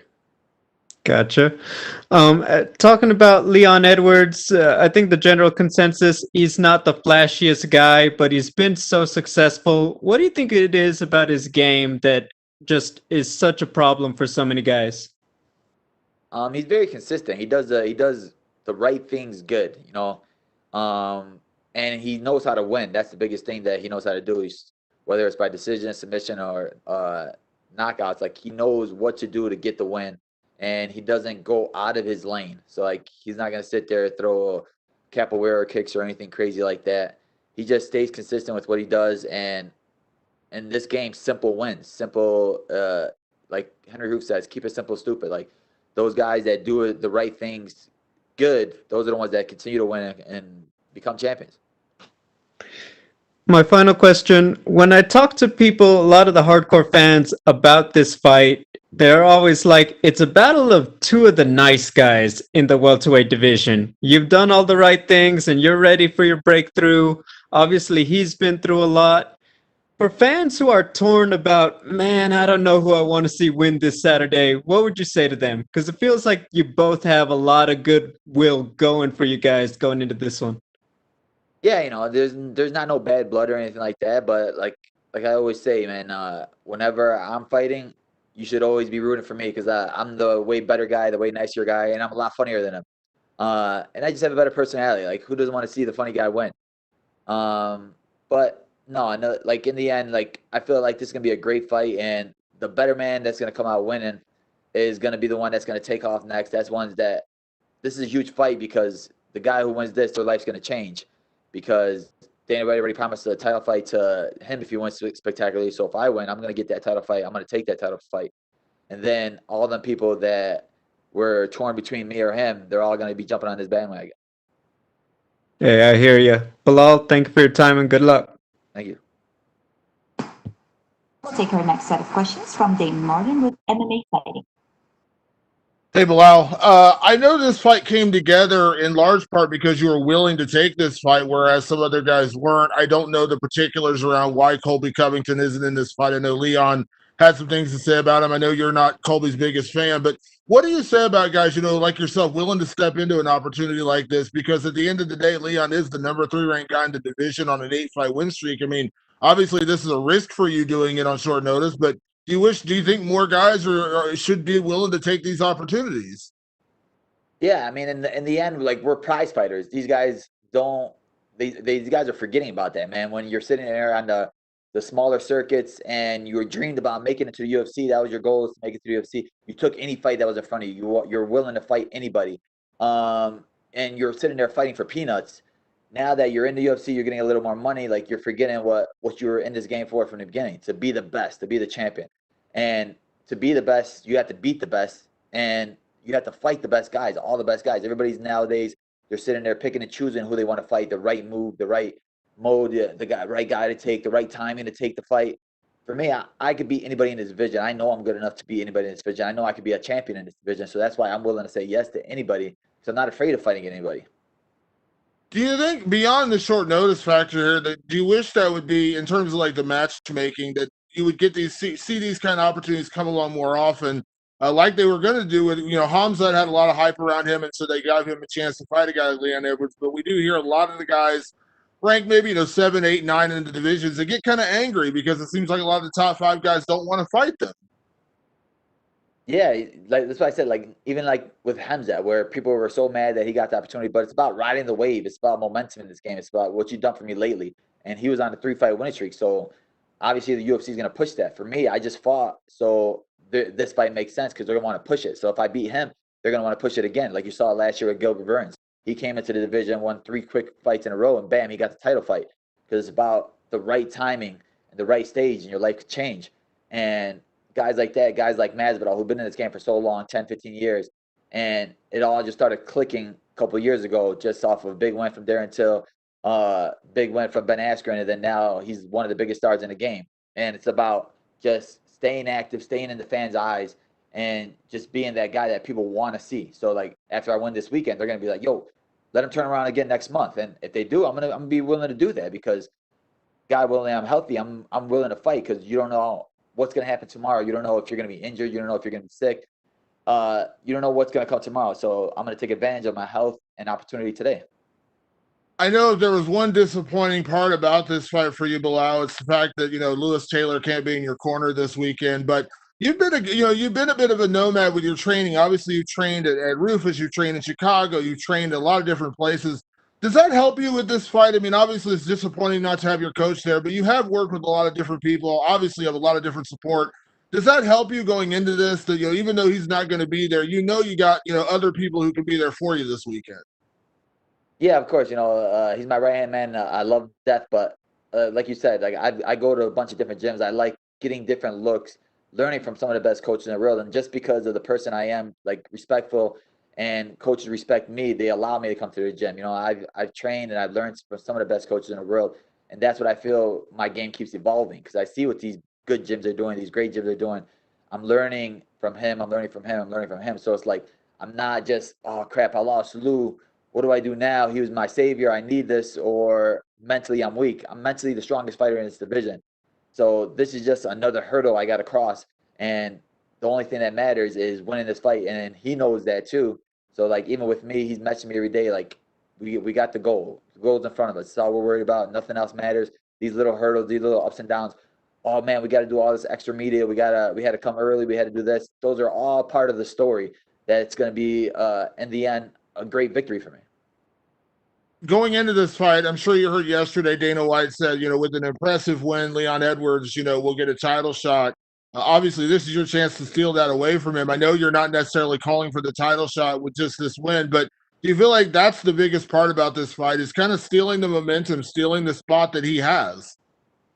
Yeah, exactly. It's one of those where I'm gonna show people who I am. I'm gonna show people that there is another name in this division that Usman has to fight. Like they're talking about him moving up to 85 and being double champ. No, there's still another guy here in this division that you haven't beat yet.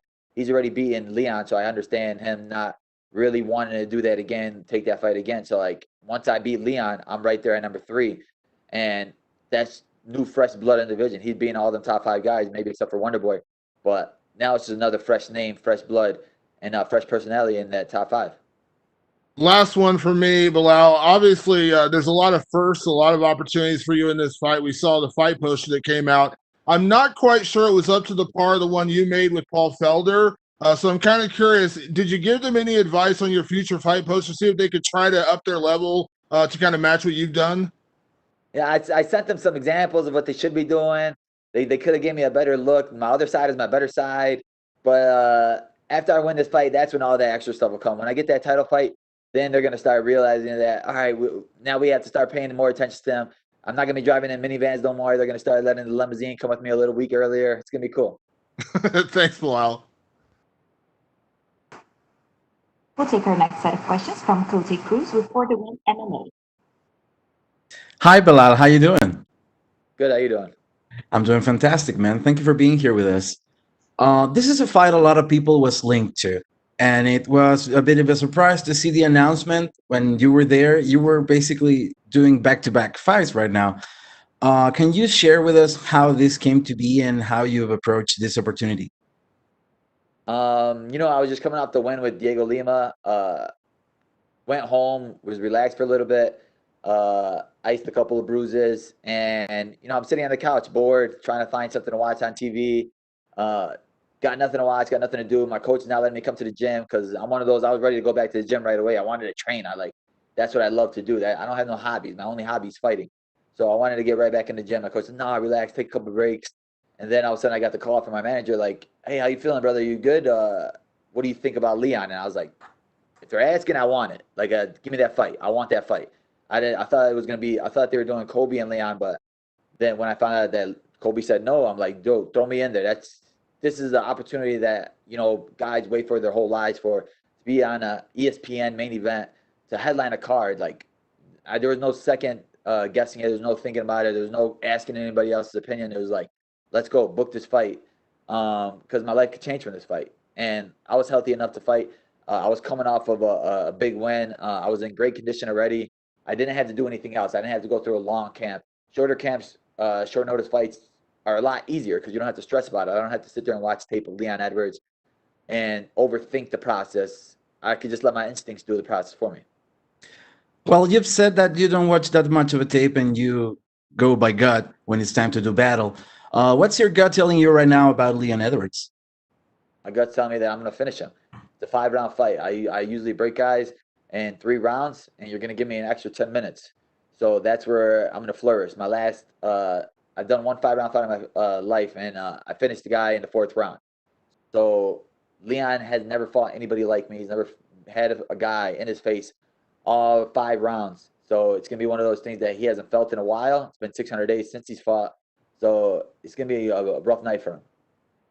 Well, you said that you feel really comfortable in the FS in Chicago, even when you train all around the place, right? Preparing under Coach Mike, Coach Alberto, and training alongside big talents such as Eyrk Rodriguez and my fellow Chilean, Ignacio Bahamondes. Can you describe how this crew has helped you elevate your game for this tremendous opportunity? Man, it's an amazing team, amazing group. We're a small group, but everybody's there to help you. Like, there's no egos in the room. No, like when I have a fight, everybody, the focus is on me. When he has a fight, the focus is on him. And literally, Ignacio Bahamondes is literally the most talented guy I've literally ever trained with. Like, I've trained with some of the best people in the world, fighters in the world, and this guy's so good. And we have the style of, like, kind of what Max Holloway says, where there's no hard sparring. It's all light sparring. It's all getting speed, reaction. Nobody wants to get you hurt. You don't get paid for practice. You can't condition your chin in practices. So, like, working with these guys, seeing their creativity, these guys have been training since they're like 2 years old. You pick up on a lot of new things, new styles, new tricks, and it's been so cool. Even working with Yair Rodriguez, just like little things that he does and how talented you see that this guy really is. You're like, oh crap, man! Like, there's guys like this out there, so you have to step your game up even more. Well, how do you see not just fight against John McDessie going down on April 10? Man, it's an amazing fight for him. It's a big name, big veteran name. People know him. And he had his coming out party in the Contender Series with that #1 knockout of the year and with that front push kick. So, like I'm saying, people are going to realize now, with this being on ESPN, they're going to see him and they're going to realize that they got a new star here because this kid's literally only 23 years old. He's getting better every single day. And now he's with me right now in my corner, and he's like, every day he's waking up, working out, training. I'm sitting there trying to give him donuts to eat. And he's like, no, I can't. I want to be healthy. And I'm like, this kid's, he's got what it takes to be a champion. Well, you've had a lot of success with your podcast as well. You said that you don't have any extra hobbies, but I disagree. This is a great hobby to have. Congratulations on. Remember the show. Shout out to everybody that watches. It's been a couple of weeks that I couldn't do it just because of the main event, but man, I miss it. We missed it too, man. I appreciate you, brother. Well, congratulations on developing such a fun show. I think it's brilliant, but I do feel for Jason Anik and the amount of times he gets confused with John. Who would you be your 2 dream guests for Remember the Show? My 2 dream guests for Remember the Show is Daniel Cormier and Max Holloway. Cormier already told me he was down. Now I just got to get Max Holloway to come in and let's do it, man. Battle the deadest man on the planet. Yeah, that is the vision of the show, man. Well, best of luck on your fight, Belal. Hope you have a great performance on Saturday. Thank you for your time. Thank you, bro. We'll take our last set of questions from Pablo Santamaria with Let's MMA Ecuador. Hi, Belal, can you hear me? Yeah, I can hear you. Okay, the first thing I want to ask you is, how do you feel when you find out that you will be the main event? I was excited. It's one of those things where guys could sit here and fight in the UFC for years, 10 years, 15 years. They'll never have that opportunity to be a main event. So to be a main event, it means a lot, because I've been through it all. I've had ups, I've had downs. I worked hard for this. It was earned. It wasn't given to me. It wasn't handed to me. I wasn't one of those guys that came in with a big following and they were like, let's hype this guy up and put a main event right away. I had to fight tooth and nail for this spot, and it was paid in full. Like Poirier always says, So now it just means that much more that I had to take the long road to get here. Okay, for sure. And Leon is a well-rounded fighter. Where do you think he is more dangerous at? I don't think he's more dangerous anywhere than me. I feel like skill for skill, I can compete with him anywhere, and I think I'm better than him everywhere. So I'm gonna have to just prove it Saturday night. For sure. You've been active in this time, and Leon has been in such a long layoff. Do you think that this will affect him, and will play an important role in the fight?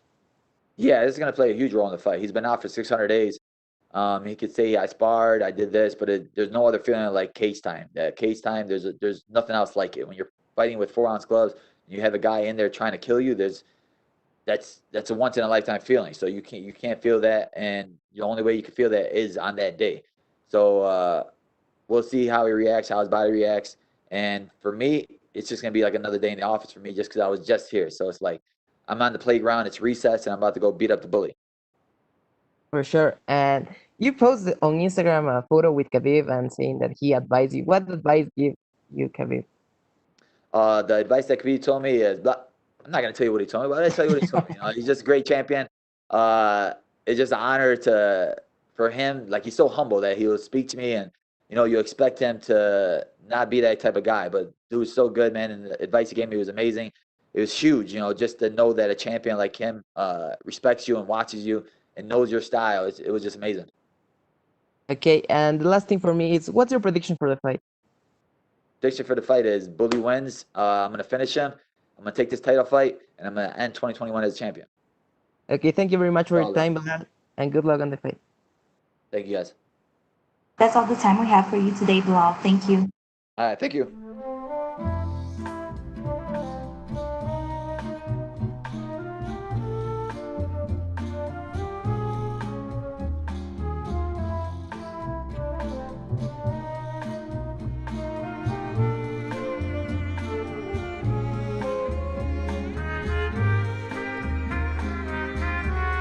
Up next, we'll be joined by UFC flyweight Matheus Micolau.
We're now joined by UFC flyweight Matheus Nicolau, and we'll take a first set of questions from Davey Grant with Cape Press.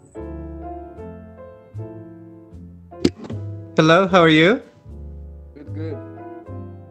So first off, welcome back to the UFC. What was it like to get the call? Because obviously you were waiting for a fight in Brave, I believe, and then now you're back in the promotion. Yeah, it was a nice call. Got me by surprise, but was a surprise. I got really honored and really happy in being back in UFC. Now being able to do my job here again, walk all the mountains. I'm curious because when you were let go, it was because they were saying, oh, they're going to close the flyweight division. Now, obviously, things have changed.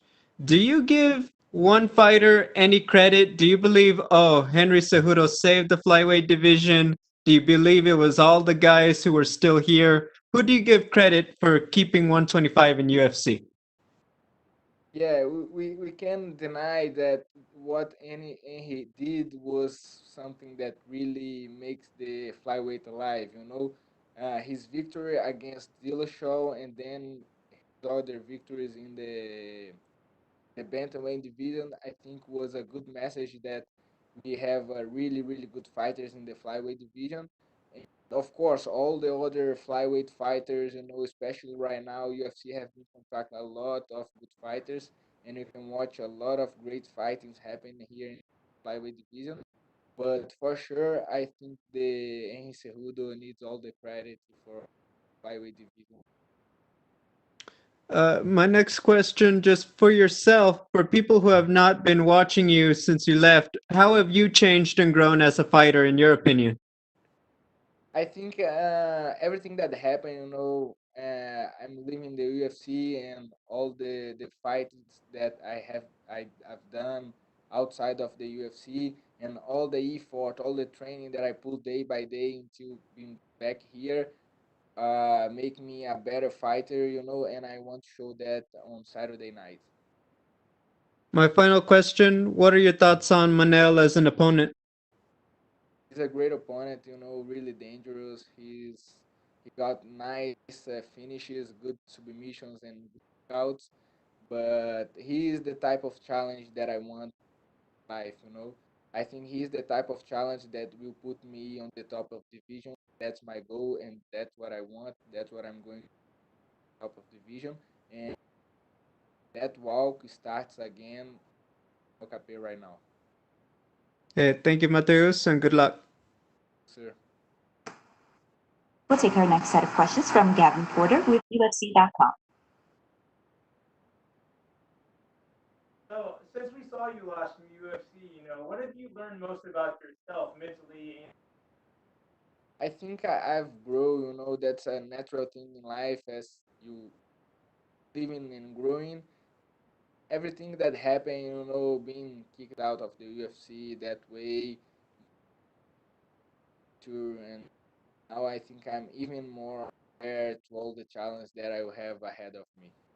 So, for fans that maybe don't remember you, or fans that are new fans who haven't seen you last fight in UFC, what do you think you bring to the octagon that is going to excite fans, and why is this going to be a hard fight for them?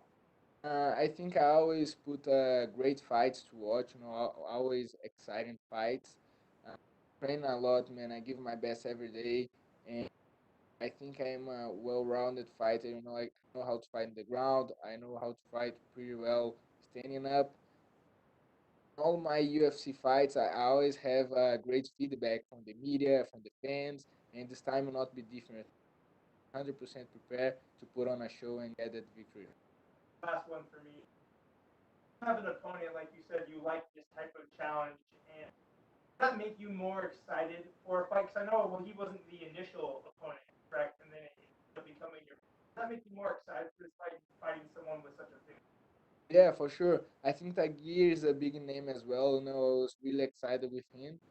And I try to focus on the fight and always being excited but for sure Mane is a great martial artist, he's dangerous, and I think that we both gonna put on a show for everybody on Saturday. That's all we have for you today, Matheus. Thank you. Thank you.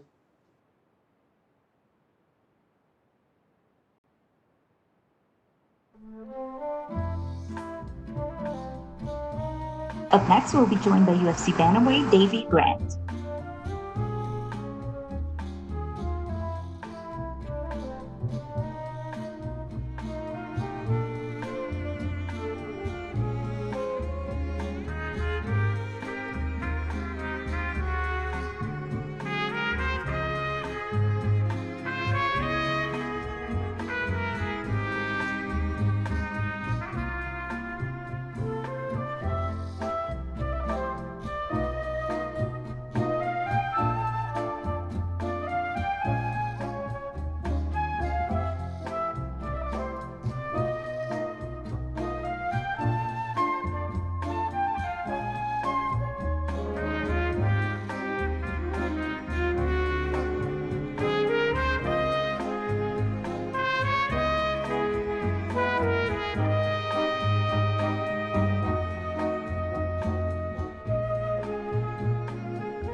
We're now joined by UFC bantamweight Davey Grant, and we'll take our first set of questions from Gabriel Gonzalez with Stateside Press. Hello, Davey. How are you? Hello, I'm good, thanks. How are you? All right? I'm doing very well, thank you. Good, good. Davey, so this is your first fight in Las Vegas all the way back since The Ultimate Fighter, if I'm not mistaken, right? Yeah, it's been a while. How does it feel to be back? Yeah, I love it over here. Honestly, I literally love it in Vegas. I want to move out to America. I love all of America, to be honest. But yeah, it's nice to get back over here, definitely. Looking at your record, so you've put together a couple of wins, but I know that it's been a struggle to stay active. You know, when you're going through that, I guess what's the key to really staying positive when you're, struggling to kind of get those consistent fights in every year? Yeah, I mean, it's not easy. Obviously, we all want to be able to fight as frequently as possible. It's hard, but I've just got to remember that this is like I chose this career, and I wasn't prepared to stop at any of the hurdles. You know, I was always gonna bypass them and then come out the other end to just continue doing what I love for a living. That's the main thing. What do you hope most to show from yourself in this fight? I mean, hopefully I can just go and put on a great performance for the fans. I still feel like the best is yet to come. I feel like I'm still developing. I'm still getting better in all areas, and I can't wait to go and show that fight night.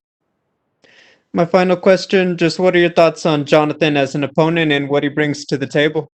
Yeah, I mean, yeah, he's a great fighter. Coming for an exciting fight. That's exactly what I want. So I think it makes out for a great matchup. A lot of respect. Can't wait. Thank you. Hey, David, thank you and best of luck. Cheers. Thanks. Appreciate that. We'll take our next set of questions from Jordan Ellis with Low Kick in the Loop. Hi, Davey. I just want to go back and reflect on your last fight. It was a great fight and a great win, great KO performance of the night. Thanks for that. Looking back, how do you feel about that one? Yeah, I mean, I was absolutely chuffed to bits. It was I felt like it was a great fight to be in, like nice and exciting. Like those are the type of fights I want to be in. You know, I like it when it gets a bit rough and turns into a bit of a scrap. So to go and get the knockout on the end of it in the third round as well, I was over the moon. I was chuffed to bits. And going into this one, I know you've just been speaking about, but how do you see it specifically playing out? Can you get the KO in this one? Is it going to be a fight of the night? What do you envisage? Yeah, I mean, ideally, yeah. I mean, I'll be going out looking for the KO always. That's always the best. I think that's what everyone wants, isn't it? That's what everyone loves, and that's how everyone loves to win. In all honesty, if the submission comes, I'll jump on it, and as long as I'm getting my hand raised at the end of it, I'm not too worried how the win comes. But I'm really looking forward to the test, and I think it's just going to be an exciting fight. And like you say, them fight of the nights and stuff. That's what gets you noticed and gets you about, and it's fun. I just like that. You know what I mean? So that'll be fantastic too. And for you moving forward, obviously we haven't seen enough of you since the Ultimate Fighter days. What are the goals? Is it just to be active? You're 35 now. What do you want to achieve in the sport?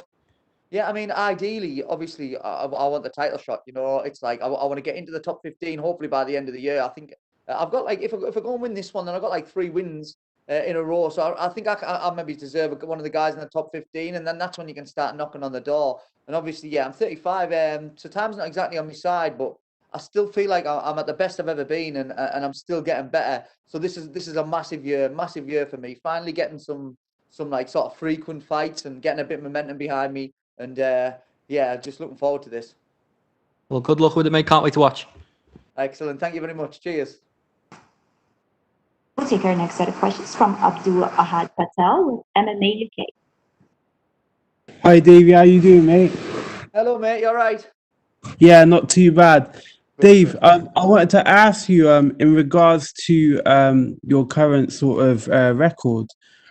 We've in your previous bouts in your career, you were a high submission artist, and we saw a lot of subs. You know, your last couple of fights has been backwards and forwards in terms of losses and wins. Do you think this fight going forward, do you see the scope for a submission potentially? I mean, if it comes, I'll jump on it. Like I say, I mean, I want to finish fights. I don't want to leave it in the hands of the judges. Ideally I'll get the knockout, and then but if any form of winning, I'm really not bothered. I'm not really too fussed on just looking for one certain thing. So if I get the knockout champion, if I get the submission champion, I'm really just looking to finish the fight. That's great, mate. And then also, being from the UK, I understand how tough it is with lockdown and training. How are you coping with that? Yeah, I mean, to be fair, obviously I've got my own gym and it's like 5 minutes walk from my house. So that was a massive bonus to be able to train, especially when the restrictions were loads tighter. And I've got like a good team around me, so I've been traveling around to a few of the gyms that are still open. So like SBG Bishop Auckland, my gym, SBG South Shields, and SBG Manchester to train with those guys there. So I've got a great network. I've still been using my usual team, so it hasn't affected me too bad, to be honest. It's been good. Fair enough. And my last question to you is, should you get through your opponent Saturday night, who's next in line? I mean, to be honest, I've never really been one for calling people out, so I'll not start now. I just want anyone. I'm trying to climb the rankings. If they go and give me like one of the guys in the top 15, that'd be fantastic. I mean, I think I would probably deserve it after coming off 3 wins in a row, especially if I can go and finish early. So yeah, I'll be looking for like some of the top ranked guys and carry on fighting on these main cards. I'm really looking forward to it.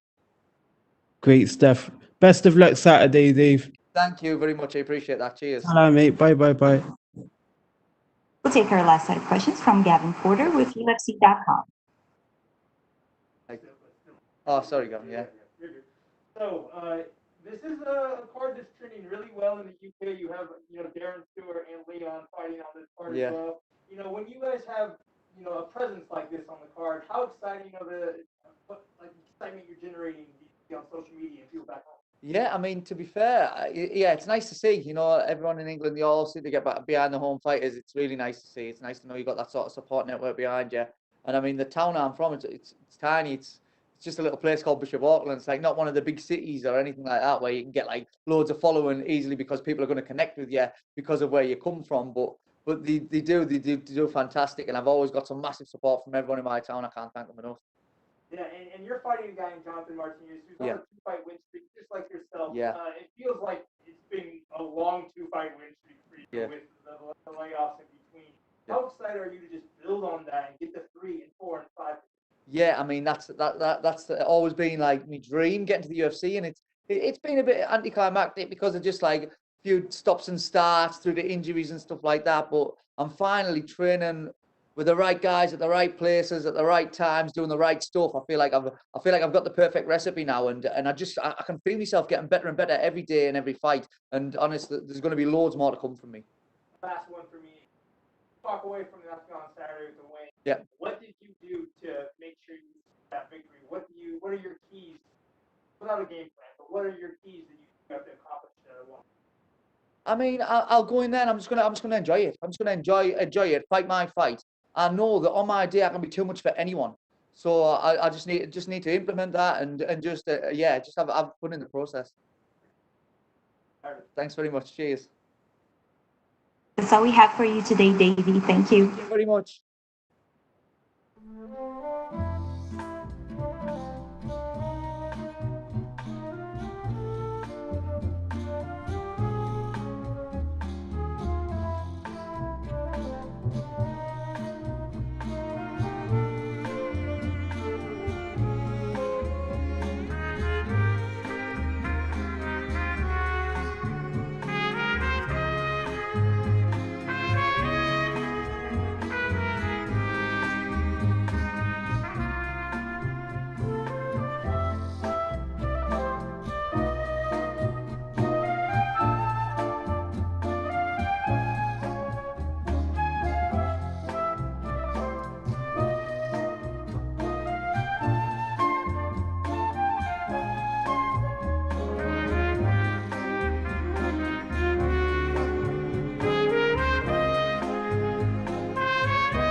We're now joined by number 13 ranked UFC light heavyweight Ryan Spann, and we'll take our first set of questions from Gabriel Gonzalez with Stateside Press.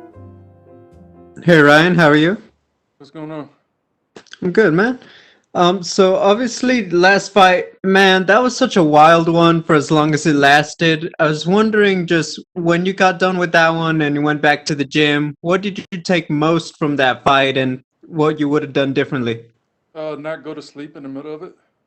That would have helped a lot. Yeah, took that from that. I can definitely understand that. In terms of working with your coaches, just when you had so many good moments in there, I guess just do you feel like there was a lot you had to work on a technical level, or was it more mental work that you were doing when you went back to the gym? Well, when I went back, we focused more on getting my cardio back in shape.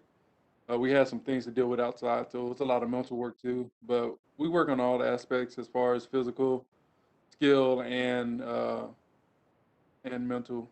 But I know we did put a heavy emphasis on our cardio and building with Mike Scacia, my strength and conditioning coach at Studio Performance. And then just my final question, just could I get your thoughts on Misha as an opponent and what he brings to the table? No clue, man. I don't watch him. Hey, thank you and good luck. We'll take our next set of questions from Gavin Porter with UFC.com. All right, so I know it's been a long journey to fight, and I know you wanted to get right back in after that, John. How happy are you to finally fight week and you're finally get in there and kind of right that wrong? I'm super excited about getting back in there and doing it again, especially with this one.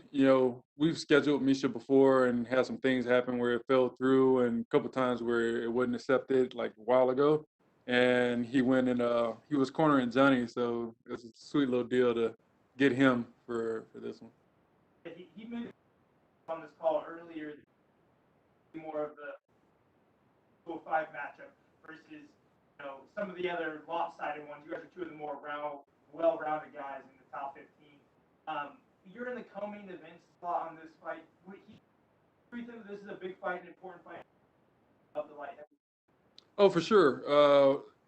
Right now, we still got, no offense to the guys that's up there. Like, Misha's been around a long time, too, but that kind of speaks to his well-roundedness. He's been able to stay relevant for so long as he's been here and been able to do what he do. And he's still a problem. But, this is, younger guys coming in, and we're making a name for ourselves. And us being, I think, I don't know the card, but I think we're the only 205ers on the card. And in the co-main event spot, we get to start building that glamour back into the division. Since kind of John left, there's the old heads that's kind of been lurking in the top 5 and whatnot, starting to take over and take shots at the belt. But the younger guys are going to come and take over and do what we do. I wanted to ask you, when you have a performance that last time, it was it was so crazy. What's the goal in terms of walking away from the octagon proud this Saturday? What kind of performance would you be proud of? One, I need to mind my manners and not get into, as John would say, a bar fight. And just be me, have fun. I kind of lost it in trying to land that shot. I got kind of caught up in my own sauce, man. I was like, oh man, I'm gonna knock this guy out. I can knock this guy out, man. And then I look back, one of my coaches from Memphis here, Brian Hall, we was talking on the phone one day, and I told him, I was like, man, what was I thinking? I was like, I'm sitting here trying to knock everybody out, but when you look at my record, I only got 4 knockouts. What am I trying to do? So I kind of had to go back and readjust my mentality towards things, and I'm just gonna go back to being next slickster, doing what I do. My last question for you, man. Simply put, when you walk into this fight, you're finally getting there after all the cancellations after the last result. Is it just going to be a relief to just get to the octagon and just focus on what you want to do, put all the noise out of your head and all that? Honestly, I think about that a lot, and I don't think that relief comes until this happened right here. And that's what I'm getting at right now. That's when the relief comes. That's when I can rough and relax and come back and eat chips. Hot chips. Hot chips. All right, man. Well, good luck. We'll see you on I Saturday. appreciate it. That's all we have for you today, Ryan. Thank you. Thank you.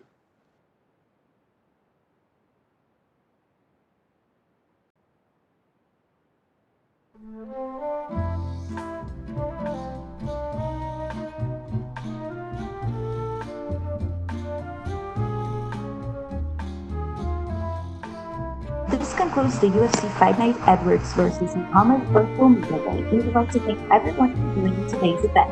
UFC Fight Night Edwards versus Muhammad takes place this Saturday, March 13th, from UFC Apex in Las Vegas. The entire card will be available on ESPN Plus in English and Spanish, with the main card starting at 8 p.m. Eastern and the prelims at 5 p.m. Eastern. Recordings of today's interviews will be made available to media through email soon. Thank you, and you may disconnect.